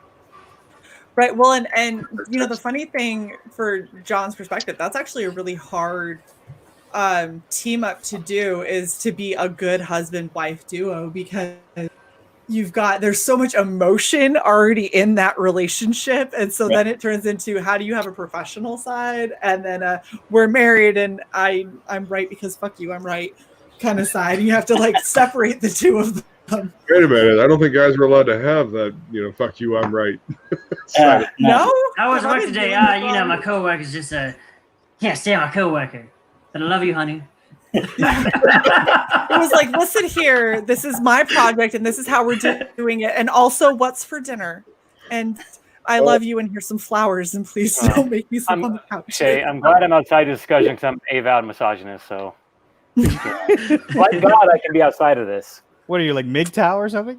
No, I'll just say, do it, woman, and don't ask questions. Oh, yeah. How's that working? Yeah, how's that working out for you, dude? Yeah, wonderfully, because you got exactly how many wives going right now? Well, I'm aiming for 4. And you're currently sitting at... Awesome. You should move to Utah, it sounds like. Well, I mean, I did go there, but, yeah. I'm just saying. Snow Bunny's not your type, man? No, actually, I'm not a big Snow Bunny fan. No? No, not at all. Oh, gosh. All of the shades from my home state. All of it. I like dark women, and you can interpret that in any way you want. No, okay. Okay. I would rather not interpret it at all. I'd rather just move swiftly past that. Anybody else have anything to talk about when it comes to elaboration that isn't Will? Because I don't elaborate on that point, please. Hey, leave that alone. Ambiguity in the show. I mean, we all know that. Okay, never mind. I was gonna say something about Shae. Yeah. You want to elaborate more? The record right now, 22 minutes after asking how you were doing. Yeah. Is that your Pruno just hiding in the can? I'm sorry, what? Nothing. Go on.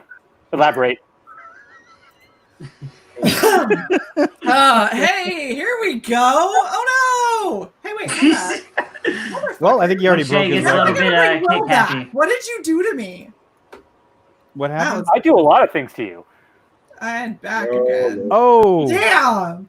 He's Right. broken it by 2 now. This is insanity. You know the best part is I can see him backstage, and he's just sitting here smiling. Of course he's just so pleased with himself. Yeah, he's very You want to see how pleased he is? Look at how pleased he is with himself. Look at him. Look at that. and unhinged, you're absolutely right. Any woman spends any amount of time around me finds me disagreeable, to say the least. I could never imagine that, but we're not going to elaborate on that point. Oh, I'm an open book. Let's elaborate. Let's have some fun with my disaster that is my love life. Oh my god! Remember last week I said that. All right, yeah. Let's get some elaboration from Phil. Yeah, Philly. What am I elaborating on? I like to get pegged, so you let me know how I like to get pegged. That's what I We're heard. elaborating on elaboration or the lack of. I'm kidding. Now we're doing Inception. Elaboration upon elaboration. Okay, elaboration. What do you mean by elaboration? I was kind of listening. Oh, Jesus. Phil is the guy that goes to. Damn, Phil, kind of listening. Listen here. I was kind of listening. I put a shirt on for you guys. You gotta have headphones on. What do you think of my shirt? Hold on. Let's see the shirt. Let's see the shirt bag. Is that a Wham shirt? Yeah, it's a Wham shirt. Oh, Wham shirt. I'm Wham. surprised. I'm so not. Oh my goodness. Nope. And by the way, if you all in the audience have not purchased Magic Cop, I suggest you buy Magic Cop. Mm-hmm. Look at that. I do not know the writer. I hear he's pretty good though. Check it out. You can only get the digital copy now, though. Yeah, you scumbags. So I'd say get the Lost Pages. But elaborate to me, please. Let's elaborate on Magic Cop, please. Spiral at me. Okay, so the whole idea behind elaboration, some of the stuff that we've been talking about while you were apparently lurking and not listening. I was playing video games. Oh, okay. That's more interesting. That's fine. Beating up hookers in Grand Theft Auto is kind of like being on this show, in my case, anyways. Yes, Grand Theft Auto. Yeah. Oh my god. He's playing Leisure Suit Larry. There you go. There's an oldie but goldie. So dope. Night Trap. All right, Shae, what are we talking? We're talking about elaboration. So when do you need to elaborate? When is too much, not enough? In storytelling, is it harder to elaborate for characters or for backgrounds? You mean like explaining things more? That would be elaborating. I'm like, am I missing? All right, so we need a basic vocabulary lesson for Phil. I don't And know. what's your campaign at? How many books have you done? So all right. If you're talking in a storytelling standpoint, Yeah. No. or like you're talking about like with a Seen the script, show? like to an artist. Like either any. Do either. Do both. All right. I elaborate when an artist asks me to elaborate.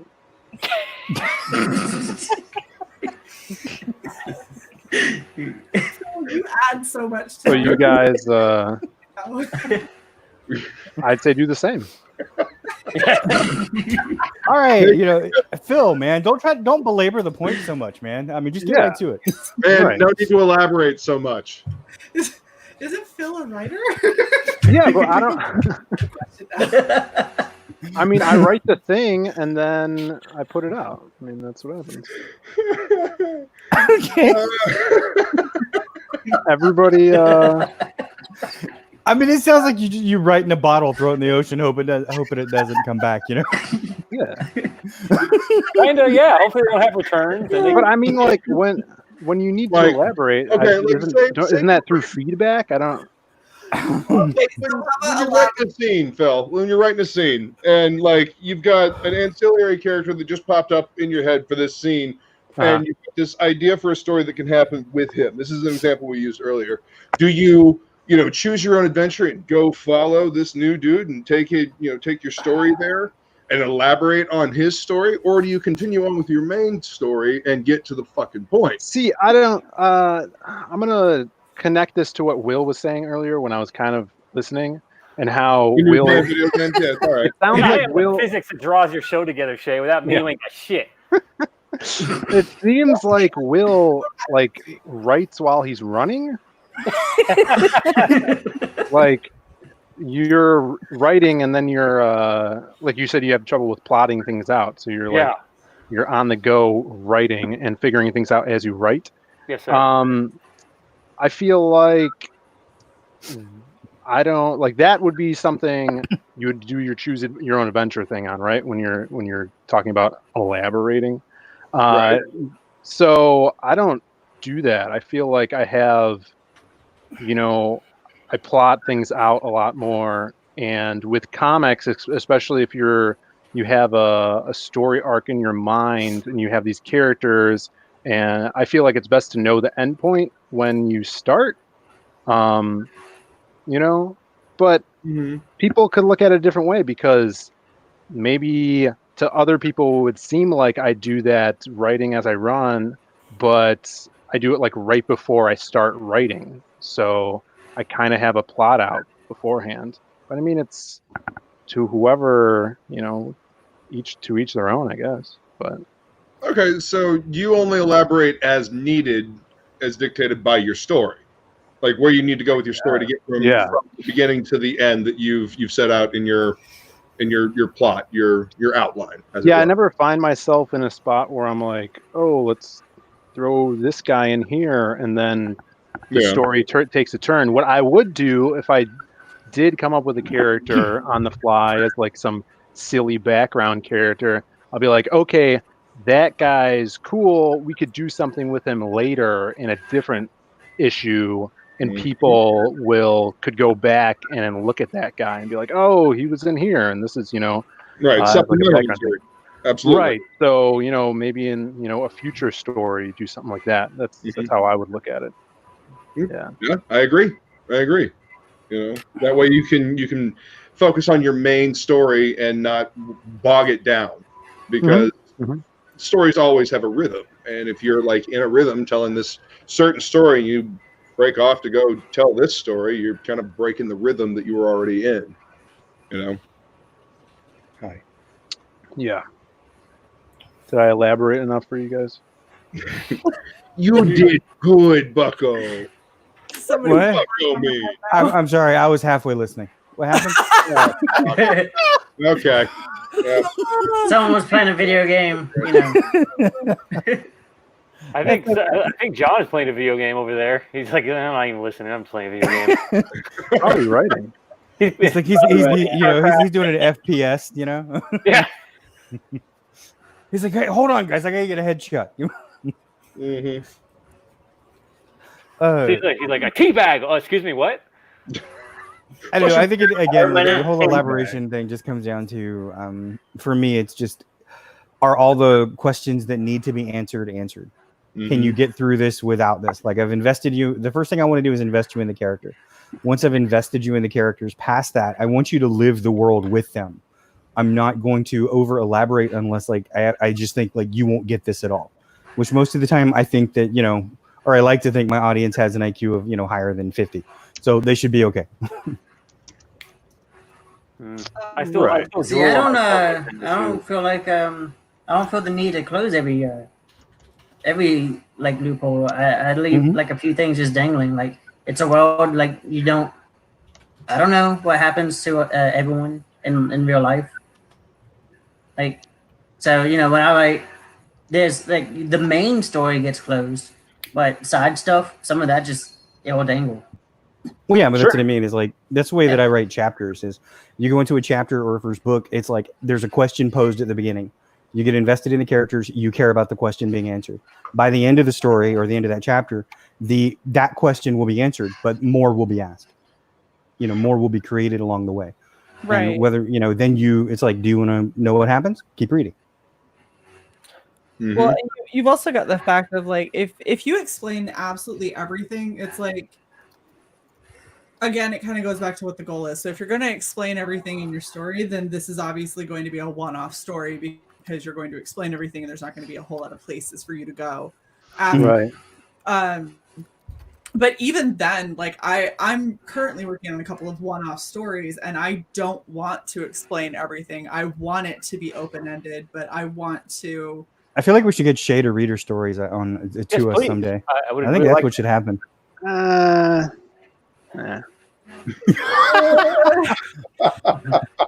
Feels like I don't want to ever have any of my writing, which is fine. I would like to. No, I would. Stuff.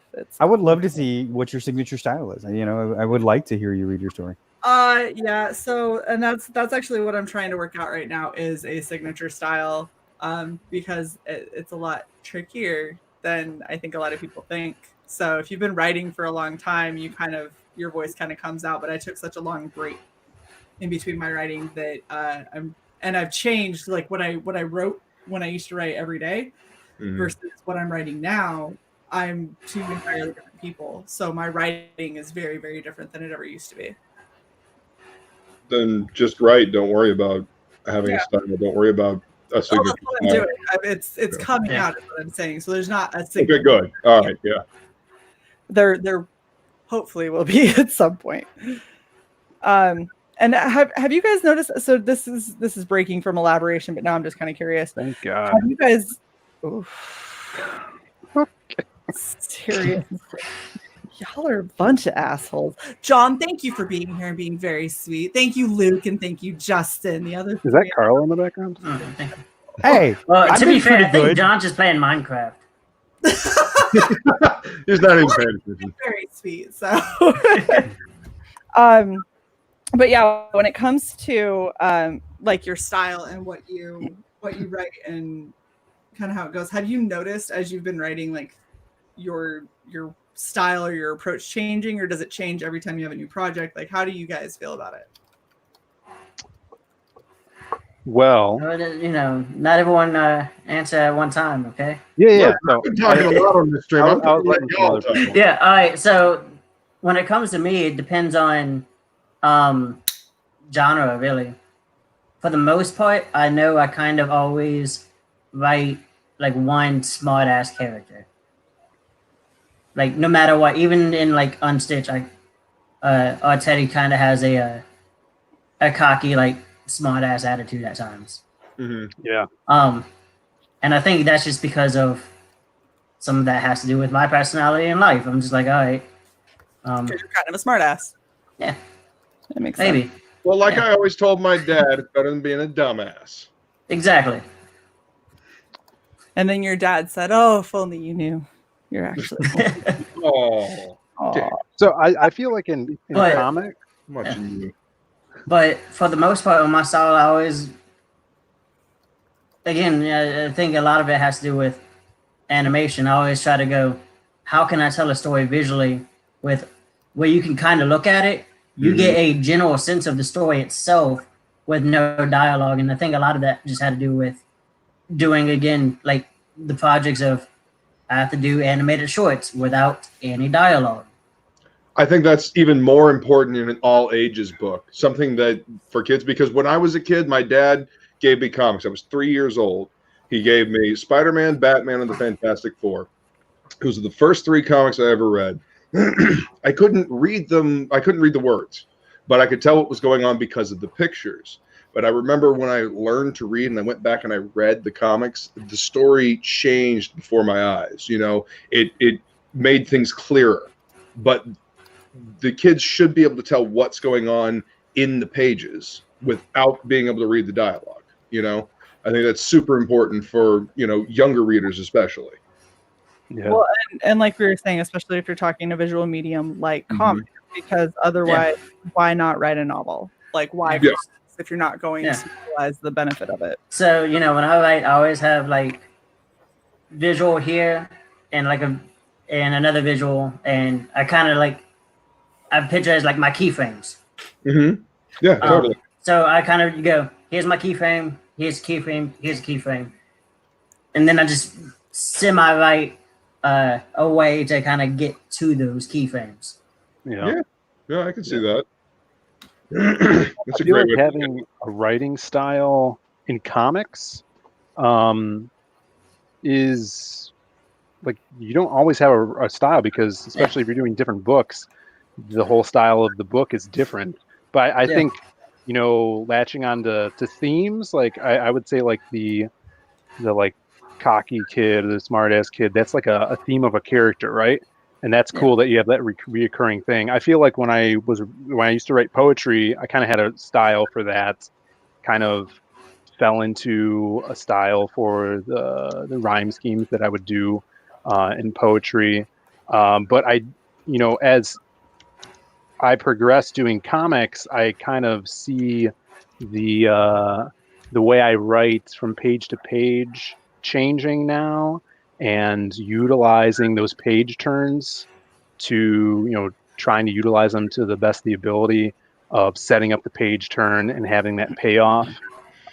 So I think that's something that I've noticed change in how my style's changing. Yeah. That makes sense. What about you, Will? I think people need to pay attention to. Speaking of paying attention, what was the question? Jesus. Question is, what is your social security number and your routing number? Oh, okay. Hold on a second. Let me get that for you. Yeah. All right, cool. Yeah. I was talking about how has your writing kind of evolved from when you first started to now? Oh, definitely. Less is more. Because see, you know, I'm more of a reader than I am a consumer of movies or comics. You know, more of a reader of literature.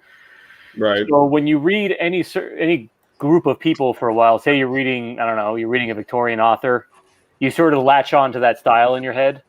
And then when you read enough of that stuff, you get a galaxy of kind of styles in your head that you can kind of mimic. And I'm not a particularly good writer, in my opinion. I'm good at mimicking.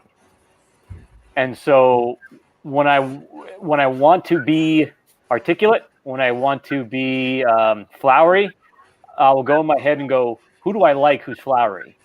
And what is like Phil said, what's the rhyme scheme?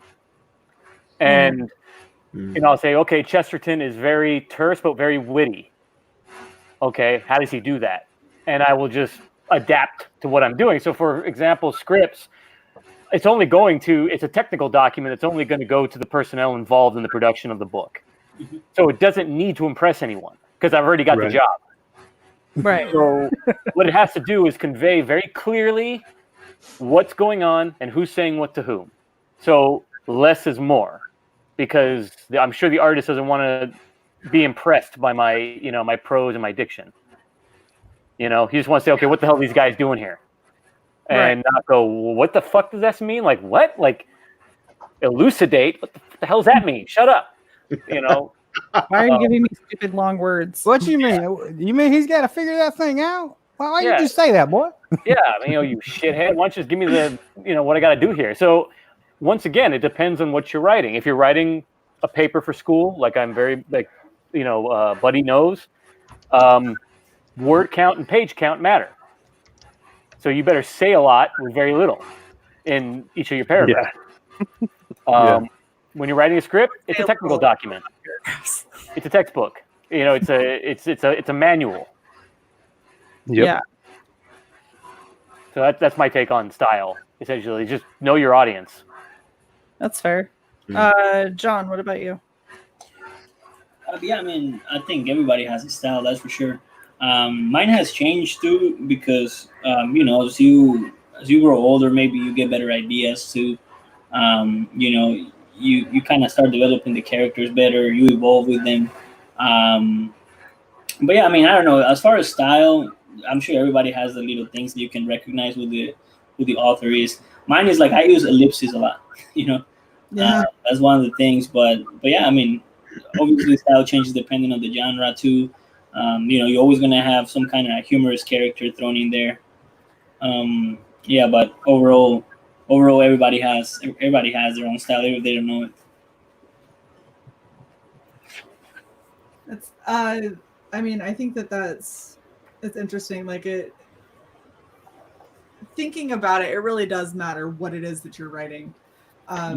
Yeah, for sure. Obviously, anytime I'm writing any kind of poetry or anything like that, I kind of, I guess, tap into my inner gothy, repressed. Your inner Dickinson. Oh, My Chemical Romance is playing in the background.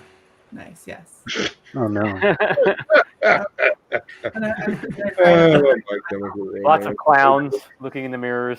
Wow.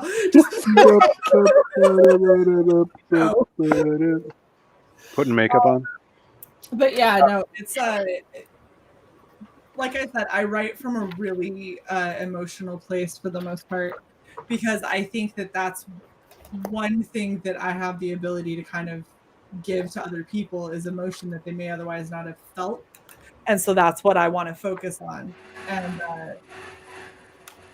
so it depends on what it is that I'm writing and how I'm feeling when I'm writing it. The problem with it is that it's really hard to write if I'm not in that emotional headspace. And I end up just, everything I write, I end up hating, because I'll go back and read it and be like, it feels fake. It feels fabricated, or like I'm trying to be edgy when I'm not. I'm just trying to get an idea out there, but then you go back and read it and you're like, gosh, this is what a 13-year-old who's gonna, it's so dark, and you're just like, oh, right.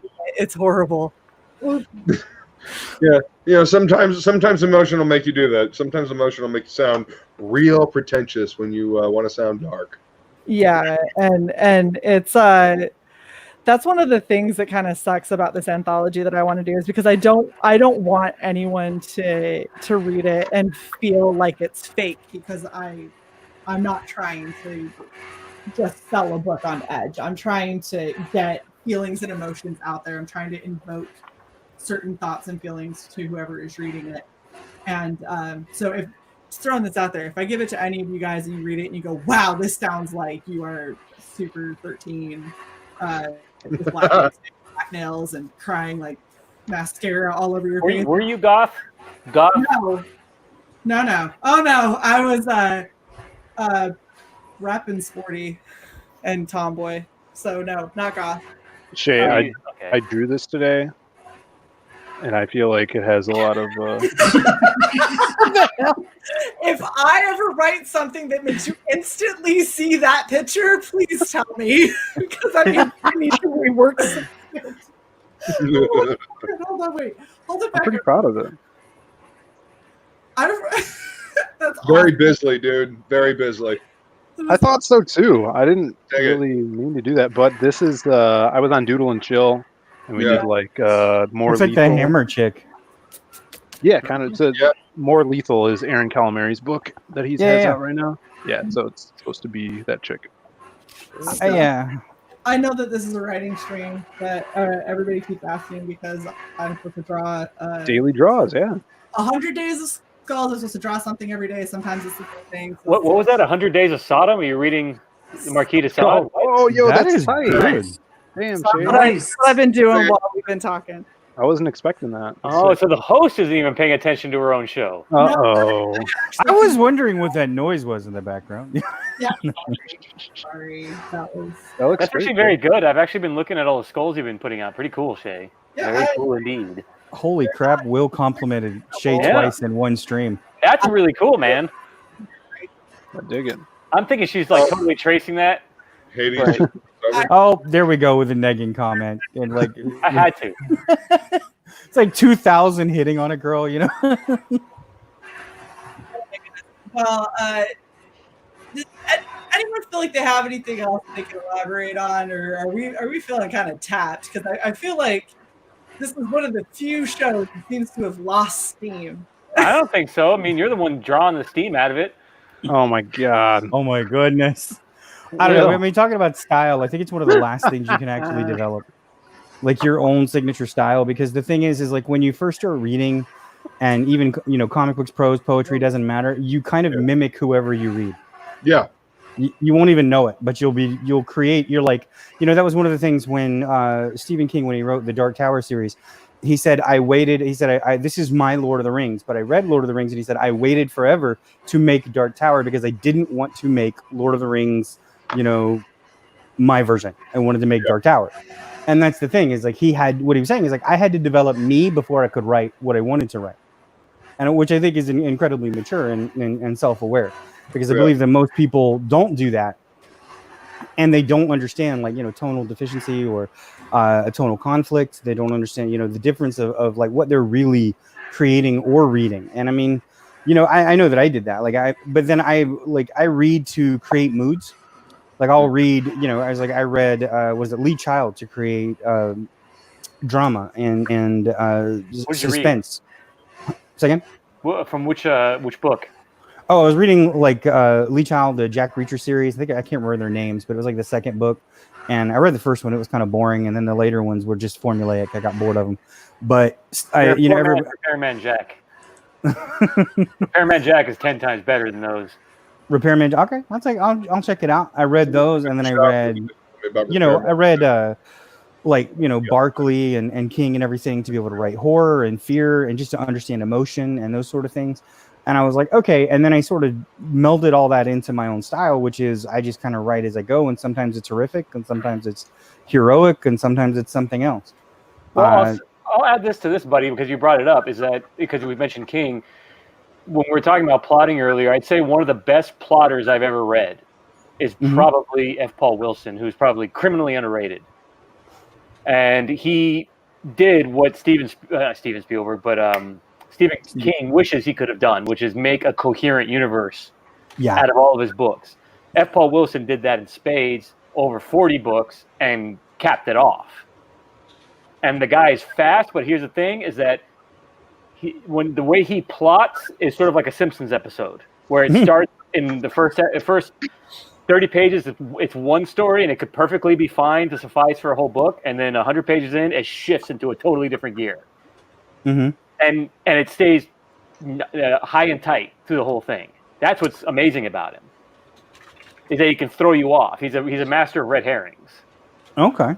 So, and when you said Jack Reacher, I said that Jack Reacher is a character who's on the fringes of society. He comes in to fix problems, but he's got access to all of his contacts, right? Yeah, it's a little Deus Ex Machina in that way, because it comes out of nowhere. He's like, but I know this person who can do this. Then Repairman Jack is the libertarian version of that, which is I don't want anything to do with your fucking system. So everything I got to do has to buck the system, has to go around it. Because I don't want to be part of society. Mm-hmm. So if I'm going to fix the problem, it's got to be with this. So, and by the way, you could probably get This is the very first book F. Paul Wilson did that he adapted into a comic. Okay. It is by far one of the best horror novels, I think, written in the last 30 years. Okay. All right. So, highly recommend The Keep. Highly recommend The Keep to anybody in here who likes horror and just awesome, tight plotting is this book. Well, there you go. Did they make a comic out of that? Well, Yeah, that's he the said comic. they did. Okay. Yeah. He adapted his own novel because they haven't been able to do it into a movie, which they did, which was a disaster. Unless you like Tangerine Dream, and there you go, then that's your movie. I mean, didn't they do the soundtrack? They were get high. Get him Gracie. Oh, it's not Gracie. No, this is Violet. Hold on, I'm sorry. Cat scared him. He's like, ah! He walked all over him. Yeah, they do that every now and then. I saw Grace. She was like, "Why are you smoking again?" She's looking up. Anyway, what? No, Frankie, you don't need a dictionary for The Keep. It's perfectly coherent. But I think I like what he was getting at, and I understand is like to be able to do that, you have to be, kind of a jack of all trades. You have to be able to write a lot of different stories, because to be able to do what you're saying, Will, to go into it and do the red herrings and everything, but then, change that.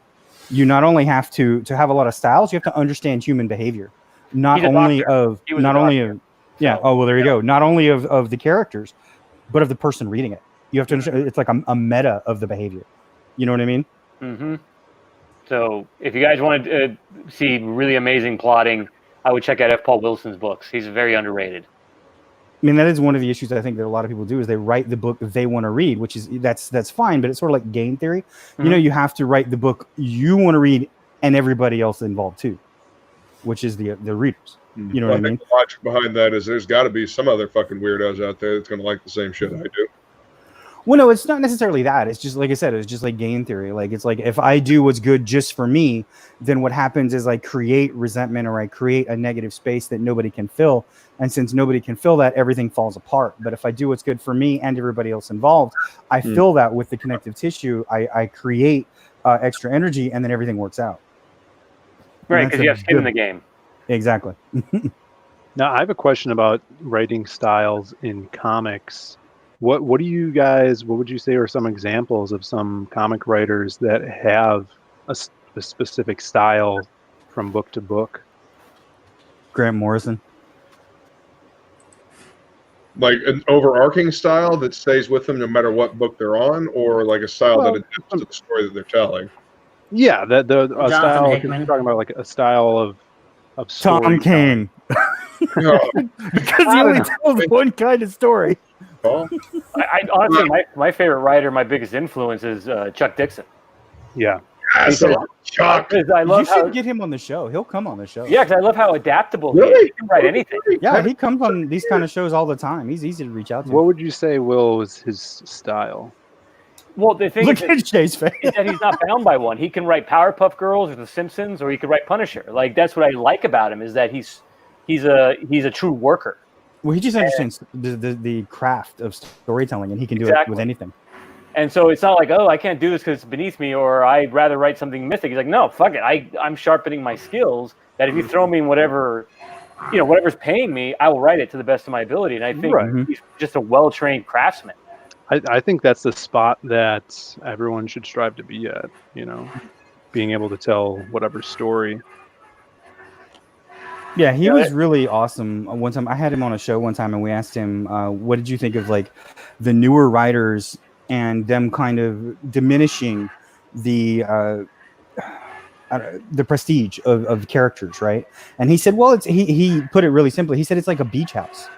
He's like, when you rent a beach house, you don't go in, tear the drapes down, and burn the furniture. Right. He's like, you leave it like you found it or better. Right. And I'm like, that's a simple way to put it, but doesn't that make a lot of sense? And then I thought, you know what? That's a perfect way for a writer to say something like that, because that's just like an ineffable, immutable thing that you can think of, and you're like, oh, I totally agree. Unless you're a rock band, and then you just do it for fun. But and also probably because you're high on something. But it's true. Well, if I were to grab one F. Paul Wilson book to start with, which one would you recommend? Oh, definitely The Keep. the key. Okay. Definitely. That's the quintessential book. Then that's what I'm going to find then. And then the Tomb after that. See, audiobooks for me are the best way for me to actually get like actual novels in, because comics you got to look at. You got to, they're visual. They're a visual medium. You got to look at. But audiobooks, I can get a novel in while I'm mowing the lawn doing dishes.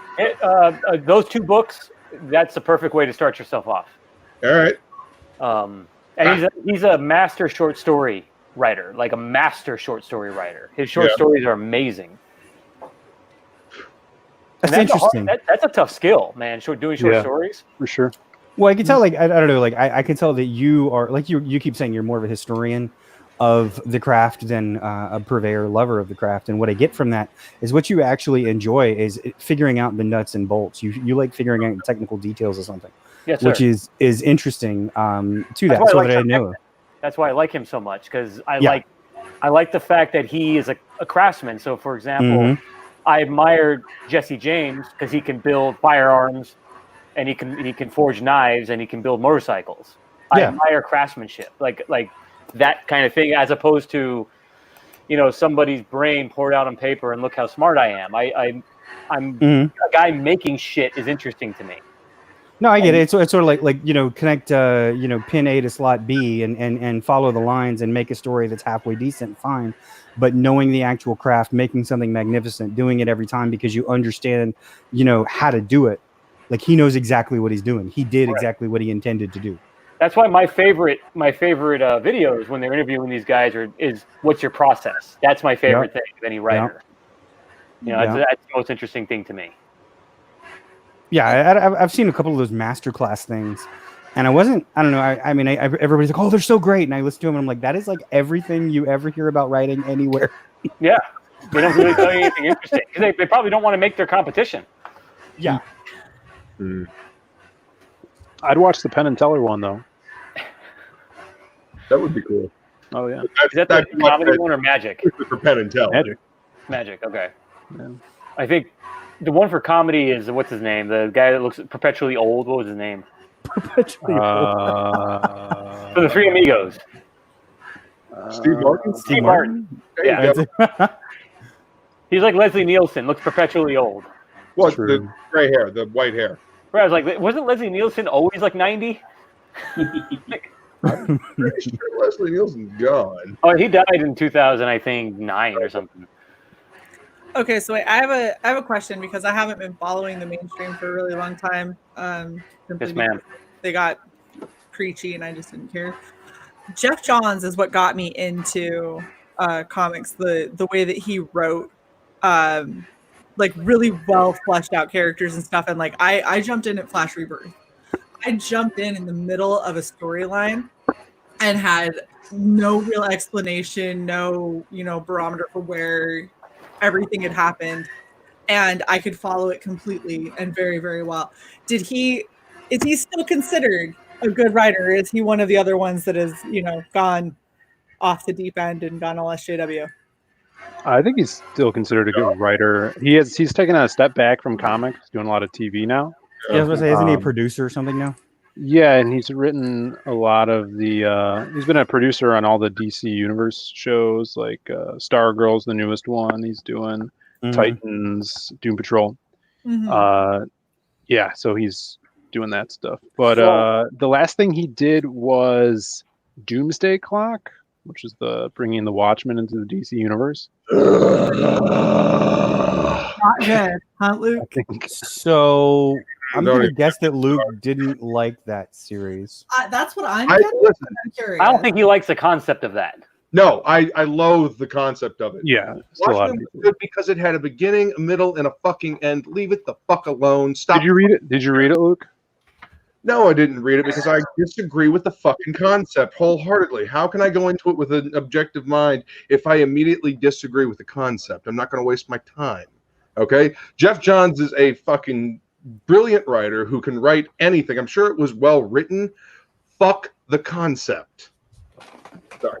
Yeah, the stupid thing is also they like backtracked on it. They were going to make it continuity and stuff, and it was going to wrap into a bunch of stuff. and then seemingly it didn't even. And it also took like 2 years to come out. The DC Universe, they were delayed a year. Dr. Manhattan. How do you kill Dr. Manhattan? Yeah, how do you? Did they? I didn't finish the series. I got them all, but like he literally just thinks something and it happens. You know, realities. I mean, isn't he pure energy? Like, yeah. So what do they do? Like, they redistributed him somehow. Listen, you know, Jared Frank did an amazing job illustrating that motherfucker. That book was fucking gorgeous. But But yeah. Oh, also the last thing besides that I read him he was doing was the new Shazam book, which was a lot of fun. It did like the whole Marvel family, when you could call them the Marvel family. But yeah, that one was really a lot of fun too. So he's still doing good stuff. And Stargirl's, I'm enjoying Stargirl. Oh, okay, Stargirl. I thought you said Supergirl. No, Stargirl. Yeah, that means I'm not sexist because I like Stargirl. Oh, is that? What Oh, is that why? Is that like painting a rainbow on your glass, your window? You know, so people don't break it.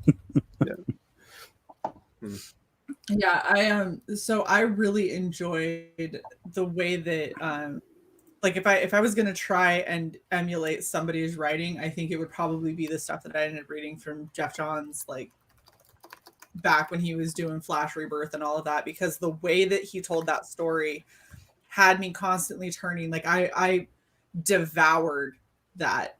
Like I literally went from not reading at all, like never picking up a comic, to sat down and in an afternoon I had read the entirety of Flash Rebirth because I couldn't put it down.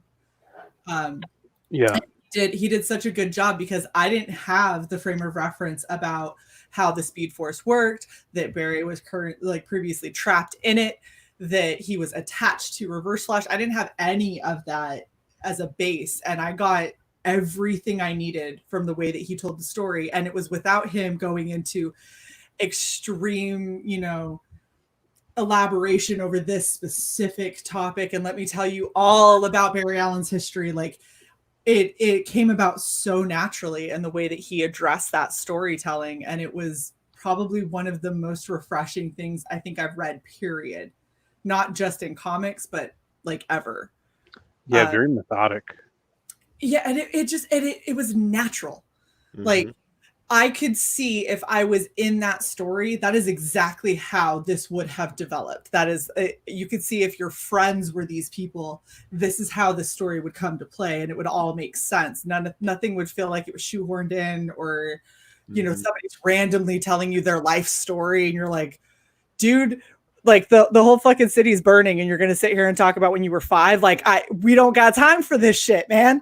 We got shit to do. Everything was laid out so perfectly, and it was inspiring. It's the thing that got me into comics, was reading that and realizing comics can be so much more than what I always thought they were, which was longer Sunday, newspaper cartoons. That's what, in my head, that's what it was, because I didn't grow up with them. Mm-hmm. And so that's if I was going to emulate somebody, that would be who I would probably try to emulate. Yeah, for sure. That's very planned out, and that stuff he was doing back then was very thorough, because he was creating so many new stuff and closing the loopholes that other people left open. But you look at a guy like something like Keith Giffen writes, and he kind of has a style where when you get into a Giffen story, it's gonna be over the top, lots of laughs. It's going to make you smile, and you're not going to have to think a lot, and you're not going to have to retain a lot of the information. Like it's an action movie, so you do get guys that have different styles like that for sure. And then Tom King, Why did you have to say Tom King? Jesus. I don't know. I've never read it. All I heard was complaints about the Batman run. He ruses you, right? Well, this is what he used to do. You're like, oh, okay, this is going somewhere. All right. Yep. And then you dive off of a cliff, and you lose brain cells. It is the opposite of what Will was talking about with the F. Paul guy, right? Like you start a story and it sounds really good, and you're like, oh my goodness, and then you go a different way, and whatever the hero was, he's now a cuck. whatever his power is, he can do whatever that is except use it to fix himself. That is Tom King. Like, if you're Batman and you're the best detective, the one thing you can't figure out is yourself. If you're Mr. Miracle and you can escape anything, the thing you can't escape is yourself. If you're Flash and you can run away from anything, the one thing you can't run away from is your own guilt. Dude, that's exactly what he does. Like, he makes the hero his worst enemy and detriment, and then it's not a hero anymore, you know? So is he writing cautionary tales? Is that what he thinks he's doing, or No, is he he's just performing doing it self-therapy with a Yeah. character as a proxy. He's writing himself in his depression. Well, do it with your own shit. Don't do it with Batman, for fuck's sake.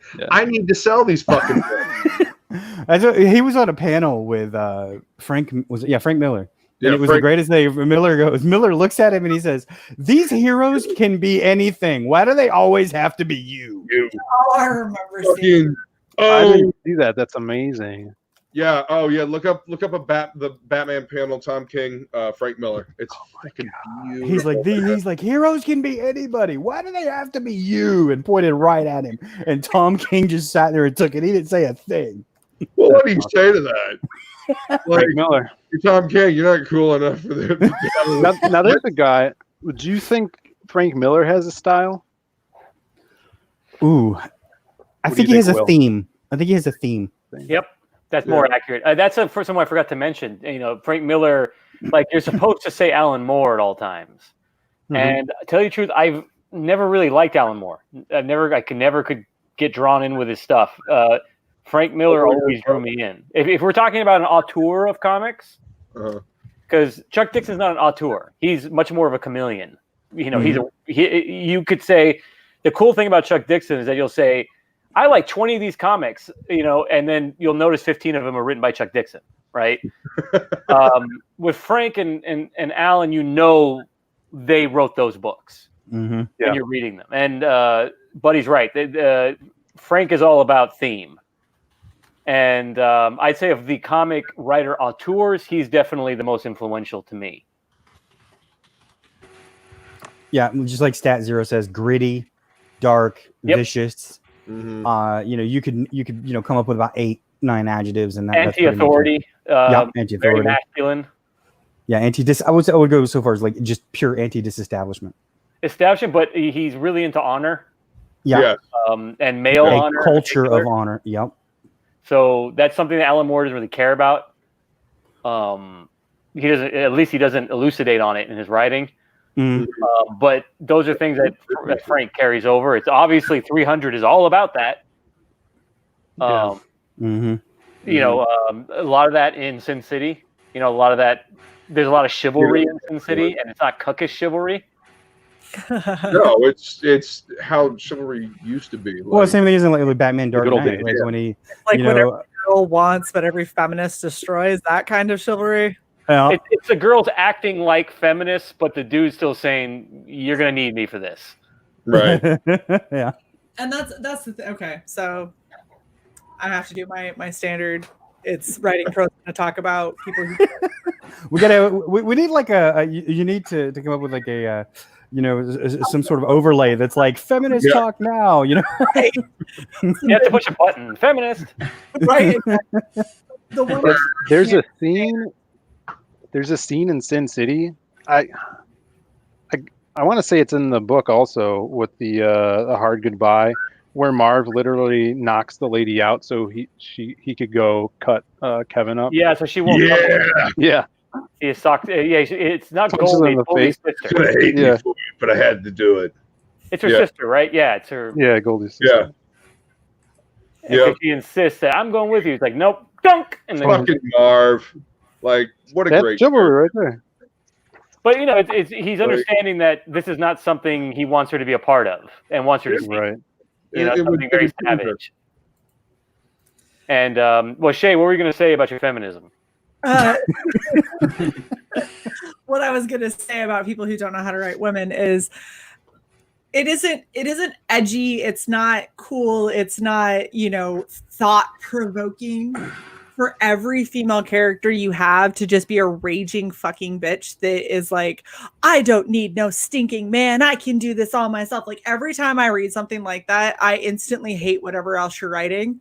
So you would better find a way to rein it in real quick or make it really believable, because I've met those women in real life. They're all very flat, superficial, one-sided women that have very little to offer anybody. But if you want to actually make a female character that someone can get behind that's strong, and this is something that Luke and I were talking about earlier today. If you have to constantly tell me that you're strong or that you're cool or that you're intelligent, you're fucking not. Okay? If you have to keep telling me that, you aren't. You are exactly the opposite of it, and it is an insecurity of yours that you have to keep throwing out there. So the more you have your female characters talk about how they don't need a man, they're just as strong as men, look at all the stuff they can do, all you're telling me is they're horribly insecure, they're very weak, and they've never met a man who's made them feel like a woman. And that's why you keep writing them like this. So either the only way for you to salvage them is for you to have them meet somebody who lets them be female and lets them have those normal kind of emotions where they can be vulnerable with someone else. Because then that's showing me a character that I despised who is growing, but they never do that. They keep them in this like fucking stupid ass bubble of just insufferable women that nobody wants to read, to include 99% of women, because we've all met them and we hate them. There's a reason that most women say they hate women, okay? Don't we call them Karens?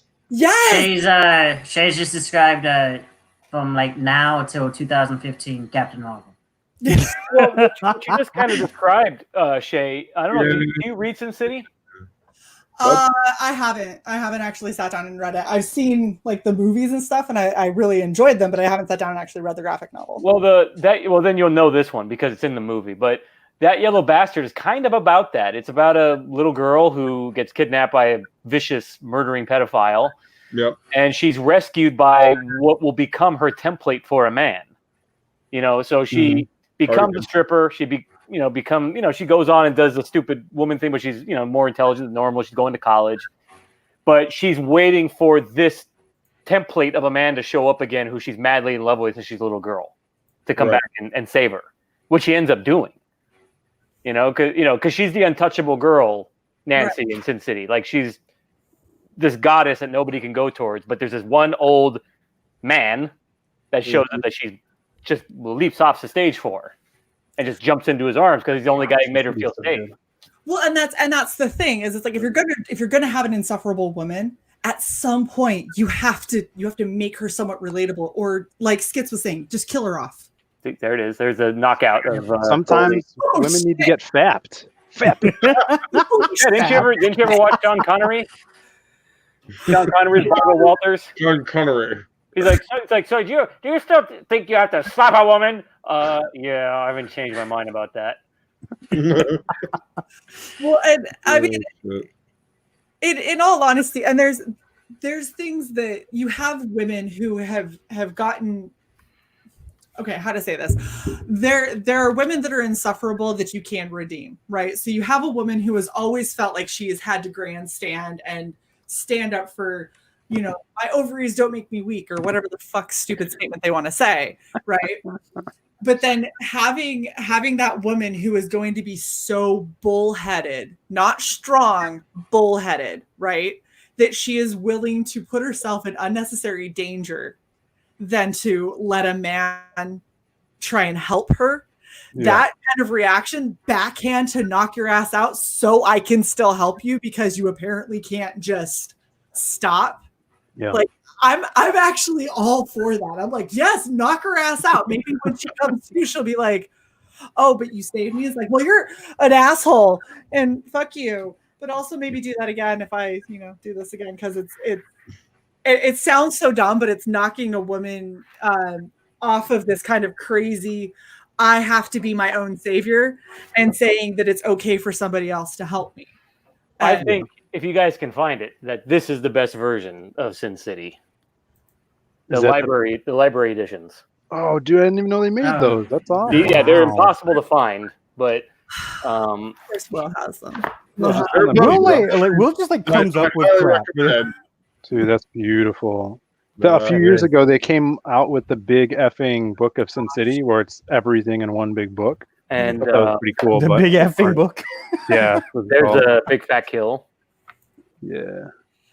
Beautiful. And you've got, and then this one I think is a dame to kill for.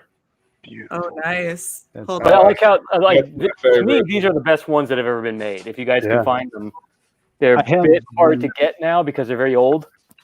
Yeah. But I have both sets. They actually made them in 2 sets for all the Sin Cities. When did this become like the Will shilling everything but pineapple pen? Well, because I don't have to. You've got Dan Frega for that. True. I'm I have terrible at the library edition Hellboy books. Yep. Which are Got those pretty too. beautiful too. Well, no one asked, brother, but you know. But for the chat, if you guys can find those ones, that's a great version to have. Yeah. Because they actually reprint them in the large size. The one that Phil pulled out are really cool because they're like kind of pocket size ones. Yeah. And they look cool on a shelf because they form that picture of Nancy. Yeah, on the stage. It's really cool. Oh, that is cool. Okay. I think one of the worst elucidations or elaborations I ever heard, going back to the whole feminist thing, was the Batwoman, where she's like, "It will be when it fits a woman." Oh, what a waste of a woman that Came out with that like Ruby Roses. New Wasn't Batwoman. Anytime I hear, like, I don't know, when they lead with identity, I'm out. Pretty much. Yes. In any kind of movie, story, anything. If it's like the new bisexual ephemeral ponykin, I'm out. Because it turns into just hug boxing for their otherness. Story. Right? Like there's got to be more than just like the adjectives that describe. There's got to be something underneath. Otherwise, what you just Well, I mean, when did we become so? substance? When did it become so vague, so nebulous, so vapid? I mean, I remember reading Phil I don't know if you've read a lot of poetry. Do you remember Citizen X was a poem, and it was like all about like this guy, and it's just called Citizen X, and then it's just like a list of what he accomplished in his life. And the whole point of the poem is like, okay, but you're not talking about his life. You're just talking about what he did. Mm-hmm. Right. There's nothing to it. It's empty. Yeah. You know what I mean? And so, like, when did somebody become just a list of intersectional scorecard statistics? Well, it's the purpose. It's to validate everyone's otherness, right? You got to get hug boxed. And Ruby Rose did that show to get hug boxed. Validation. I'm a feminist, trans person. Hug box me. Yeah, I mean, I don't know, like, going back to the characters, and I think if I have a theme, I like to break my characters. I want to completely break the character, because I think if I break the character, when they are heroic in the moment that counts, it actually means something. Right. Oh yeah, I was reading the first book of Berserk, and Guts gets wrecked, man. He's like, he looks like he is dead, and in like the first big fight he has, he's bleeding everywhere. His face is smashed in, and then like I think it's on a page turn. You turn the page, and you think he's about to get the final blow done to him, and he's got like this shotgun on his arm that shoots like a shotgun shell, and it blows the guy's face off, and he's just like laying there just worthless because he's so wrecked from this fight. And that's what I love about that book, is they're not afraid to just destroy, like, make your character look like he's getting his ass kicked. And I think no one does that anymore in comics. You don't see I think that's one of the major differences between Japanese writing and I would even say like Japanese, Korean, Chinese, they all do it the same thing. Where and over here in America, we've decided that everybody's in a hug box. We get to validate everything. She loves the science, and unless you're a white guy, and then you're dumb. But and dead. But you go over there, and it's like they have all these interesting characters, and but no matter how like important they are to whatever, they suffer. Yeah. I mean, do you remember Battle Angel Alita? And like the last page, she just blows up, and that's the end of the story. Yeah. Spoiler alert. Yeah, spoilers. Yeah, no, I'm serious. She just blows up, and you're like, okay, that was a lot of reading to get to that. That's something I admire, and am consciously trying to put into my stories, just making the characters suffer to show their resilience and as they build themselves back up and they grow as a character. I think that's really cool. And it shouldn't have been like, when I read that, like, wow, this guy, that's surprising, but it was because we don't see that over here. Yeah, I mean, you don't. I mean, you just see, like, I don't know. That's another thing that exposition and over elaboration, especially in comic books, takes away, is you realizing what's happening. Like, I remember reading a Scott Snyder, I think it was a JLA recently, and I mean, it was just tons, just the whole page was littered with exposition, and he's like flying through Superman, like everybody's like been beaten, and it's just Superman, versus something, and he's like, I mean, I just picked it up at this last issue. I just thought it was Perch told me it was cool, so I checked it out. But then he starts flying through these like suns. There are a bunch of different suns, but then instead of letting me get the ability, it's like, oh, he's powered by the sun. Oh, he's getting stronger with each one. Oh, neat. He tells you, and that I'm like, well, I don't even need to see it now. I already know. That's like muting the impact of it. Yeah. See, that's what I was talking about earlier. You have to have at least some faith in the intelligence of your audience to be able to discern what the fuck's going on. Otherwise, you're not doing your job. Like, your artist isn't doing their job. Like, I think it's almost psychological. Oh, no, the artist did the job in that. It was he overstepped on his orders. Yeah, he wrote on top of the words. It was horrible. Or on top of the pictures. I'm sorry. Yeah. Because I mean, you see like Superman, like, because he's almost like a skeleton. He goes through the first sun, you see a little bit more. About the third sun, he's like normal, and then he's almost like more jacked by like the 10th sun, and then he hits like a planet, like half the planet explodes out, and it almost feels like the artist is like, I'm gonna watch like a Goku fight on crack. Yeah. And then Scott Snyder was like, man, that's really cool visuals. You know what it's missing though? Some words on top of it. Yeah. Word balloons, baby, all the way down. Well, he's been doing that for the first time I noticed him do that. I don't think he did it on his Batman run. I thought his Batman run was really good. His first comic was that vampire comic, was American Vampire. With Stephen King. He did it even there. They reined him in. The editor reined him in, but it was all over the place. I tried to read that, but I couldn't because of that. I thought Batman was good, but I read Dark Knight's Metal, that stupid thing, and it literally starts off with saying, since time immemorial, and then this big exposition thing where it's like, that's such a cliche way to start anything. No one does it, right? But they did it. Just picture like the pitch meeting. Like, all right, picture the Justice League, right? Yeah. But they're all Batman. No, wait. But they're all evil Batman. Yeah. So Snyder's been get out. Wait. And the designs are like 80s metal. But that's the thing. The designs are fucking dope as shit because Capullo designed them. I think the designs, they went, man, that idea is dumb. They're like, but look, we have some designs right here. And they're like, damn, okay, we're going to give it a shot. Listen, them designs are hot. If people enjoyed it, that's fine. It sounded, I mean, I laugh whenever people throw metal into things. It gives me a good chuckle in my dark heart. And now they've got one called Death Metal, and it makes me laugh a little harder. But the artwork is beautiful. Didn't they have like Batman metal or something? Silly, but if people enjoy it, more power to them. Are they back around to doing like Batman variations, like in the '80s, like the blue and the gray and the vampire and? Well, everybody. So there's a evil Green Lantern who's also mixed with Batman. There's evil Shazam who's has the Batman who laughs DNA in him. So it's this. It's from a dark and I think the Shazam is like one of the Robins, right? He's not Billy Batson. And throwing shit in the blender and seeing what sticks. Pretty right. wow.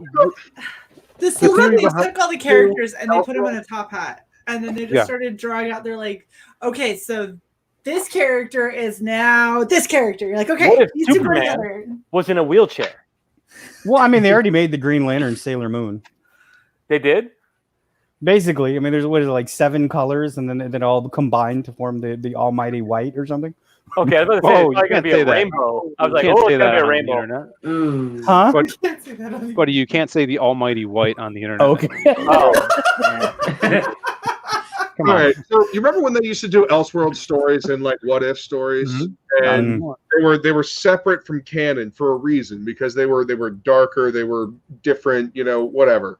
Now they just work that shit into like the mainstream canon, and it's like that doesn't make it special anymore. That makes it an all-time thing, and it's just that's boring. The Watcher's like, what the fuck? This is supposed to be a goof. You know? Exactly. It's canon. I think Watcher just he was peaced out. He's like, He's what? like, yeah, Y'all do what you you guys want. are clown See world. ya. This shit was supposed to be a joke, but you guys are making it into reality. Peace.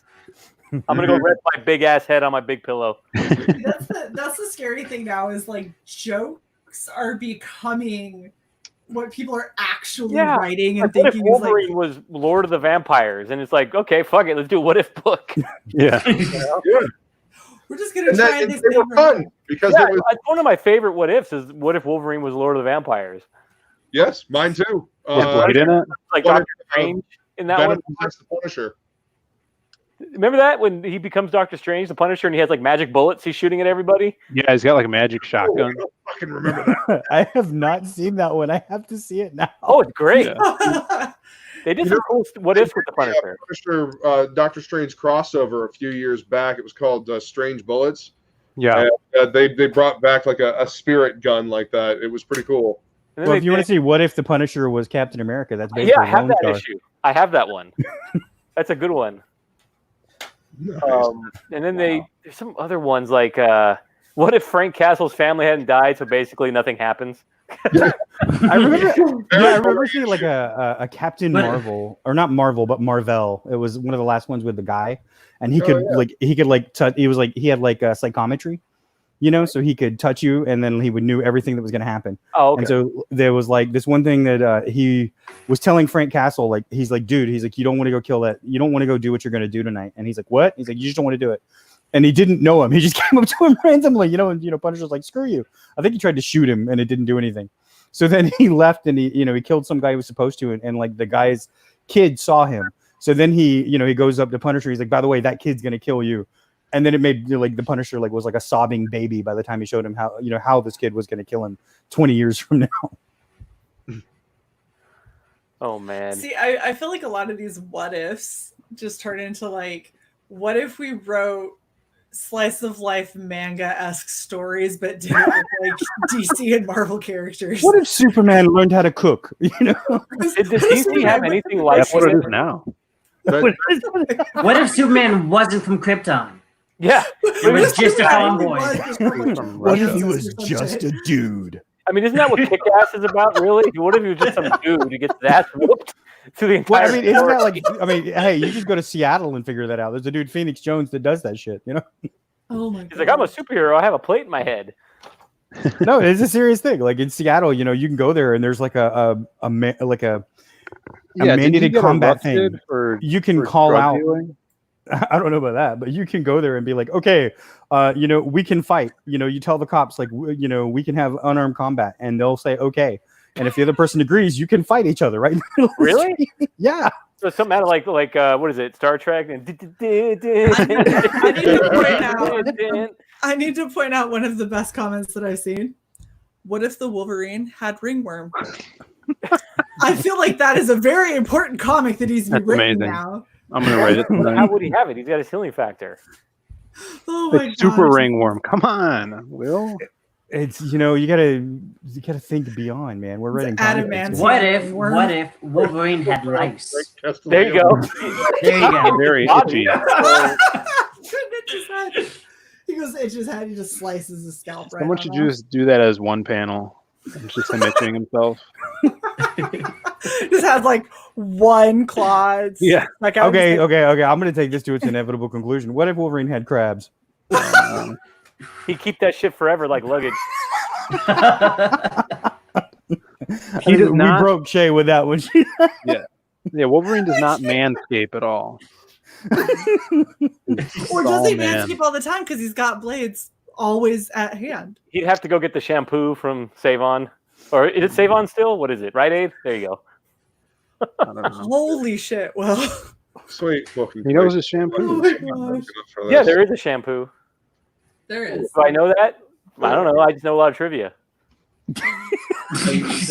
I don't know. I just know a lot of trivia. Don't question me. He's got Oh shampoo. my gosh! He had that shampoo. You've driven Luke to drinking. No, but Luke the fact got that he a brought it out of warm his drink. backpack and he carries it around with him. Don't do it, Luke. No! Oh! Holy That is shit, metal. Justin. That is metal. What was How that? do you feel? Land shark. It was This shampoo. is like the nerdiest conversation in Comicsgate or any indie comics right now.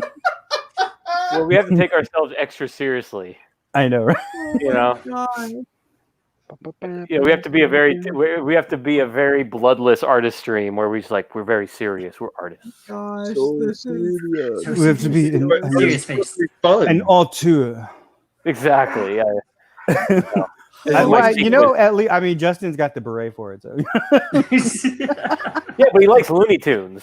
I feel like he's one of those guys. like- That, he goes down, and like the smoky lounge where they're vaping, I guess now, and drinking non-fat soy latte. He's at the house. With like, Get the fuck like out of here. a snare drum in the back. I don't get the soy. Like that, it's so chalky. Like you can't. What? It's gross. Why drink it? Like I don't get it. Because it Like, gives you titties. I don't know. Why not like almond or something like that? And these guys can't get women without raping them, so they got to fondle something on their bodies. Oh Christ! Oh my god! Tom King. What's this? No, didn't need that in my I head. am banged. Oh, Dave Finch. God, I love him. I was just watching a stream earlier. Yeah, dude, he's doing some good stuff over there. Dave is a good dude. A big old white dude went by Logan, then died.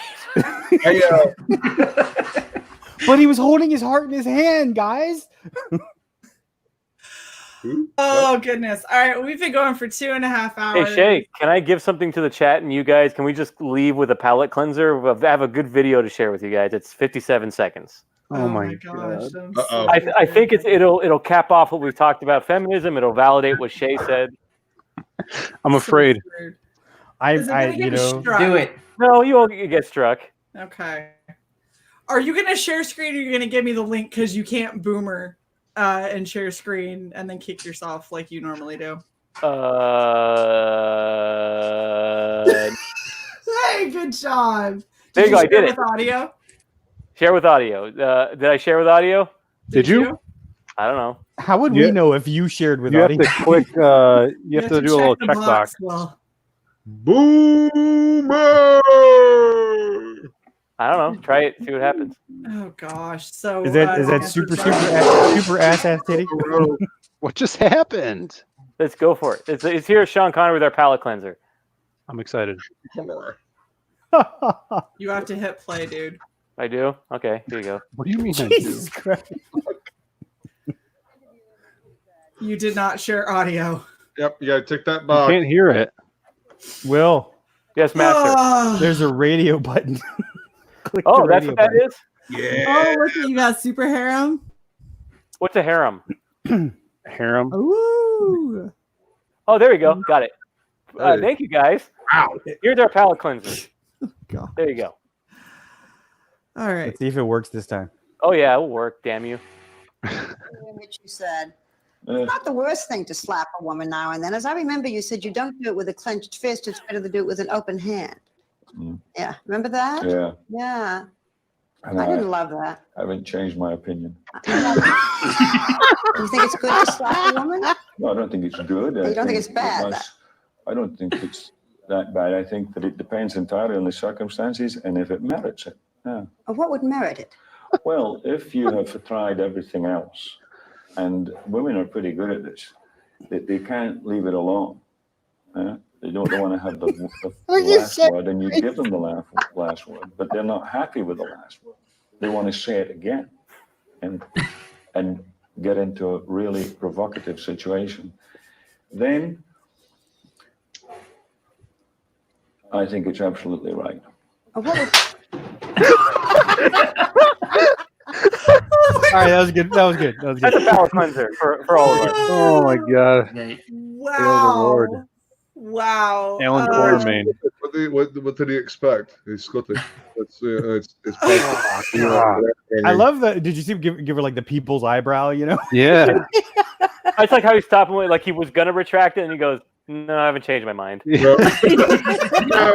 He's just like, I'm doubling down. I still, yep. Well, look, it was like, if it merits it. And she goes, well, what would merit it? And he was like, how to say this with. I mean, he basically said really nice, being a bitch. You know? Yeah. He won't He stop, was like, and well, you won. you know.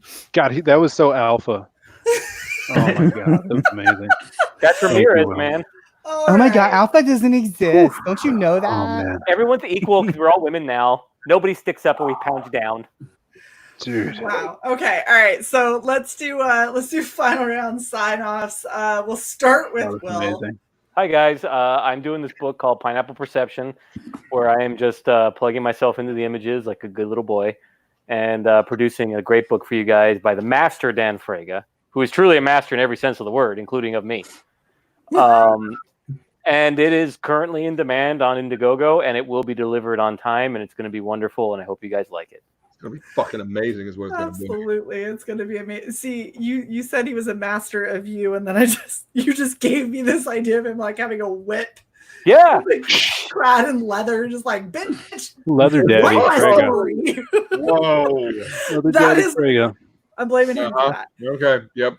All right, Phil, What's up? you're saying goodbye. All right, everybody, check out. It's definitely late. He was halfway listening to us again. All right. Nah, I got it. He was playing a video game. He was playing a video game. So, check out the Lost Pages. This is our newest character that's going to be in our bonus comic. It's going to be a 4-page story drawn by Sim.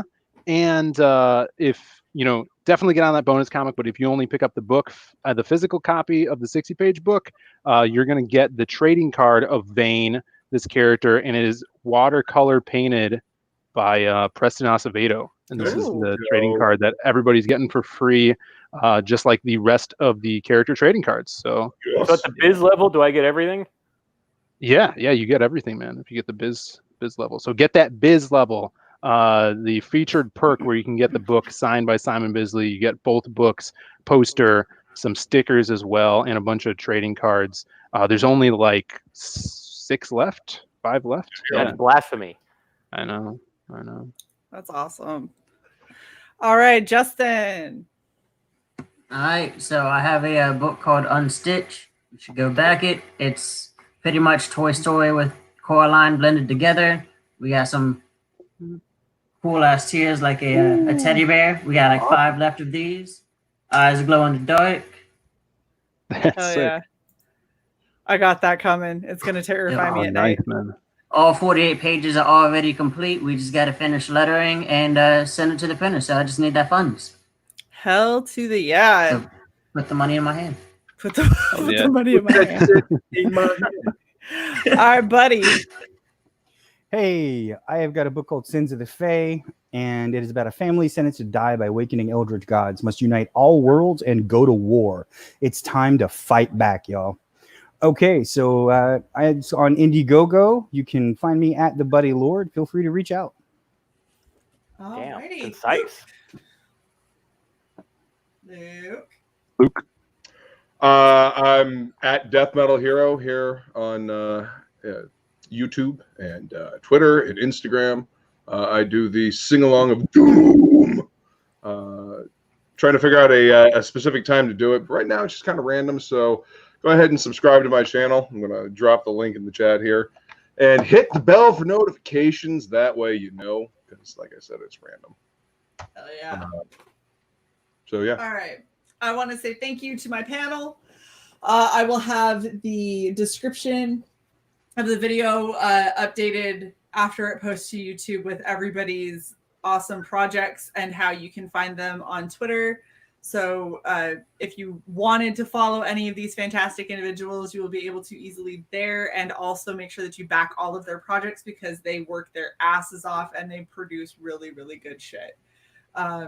This is a super awesome show that I love doing every single Sunday. And I actually stay up and sacrifice sleep just so I can, come and talk writing with y'all. So thank you so much for coming out. Thank you for everyone on the replay and everybody who is on the panel. Do not forget, please, to like, share, and subscribe to Red Valkyrie. We are under 100 people away from hitting our 1K. And when that happens, I've got a whole thing planned. I'm going to try and get some really badass prints by some really cool artists done that I will be giving away, as well as stacks upon stacks of some pretty awesome comics.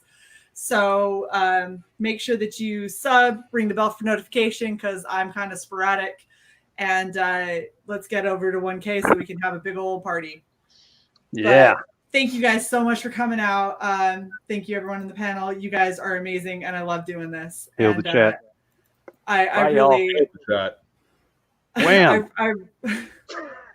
Wham. There's wham. Thank you so much for coming out. We'll catch You you didn't next do the Sunday. fish lips when you did it.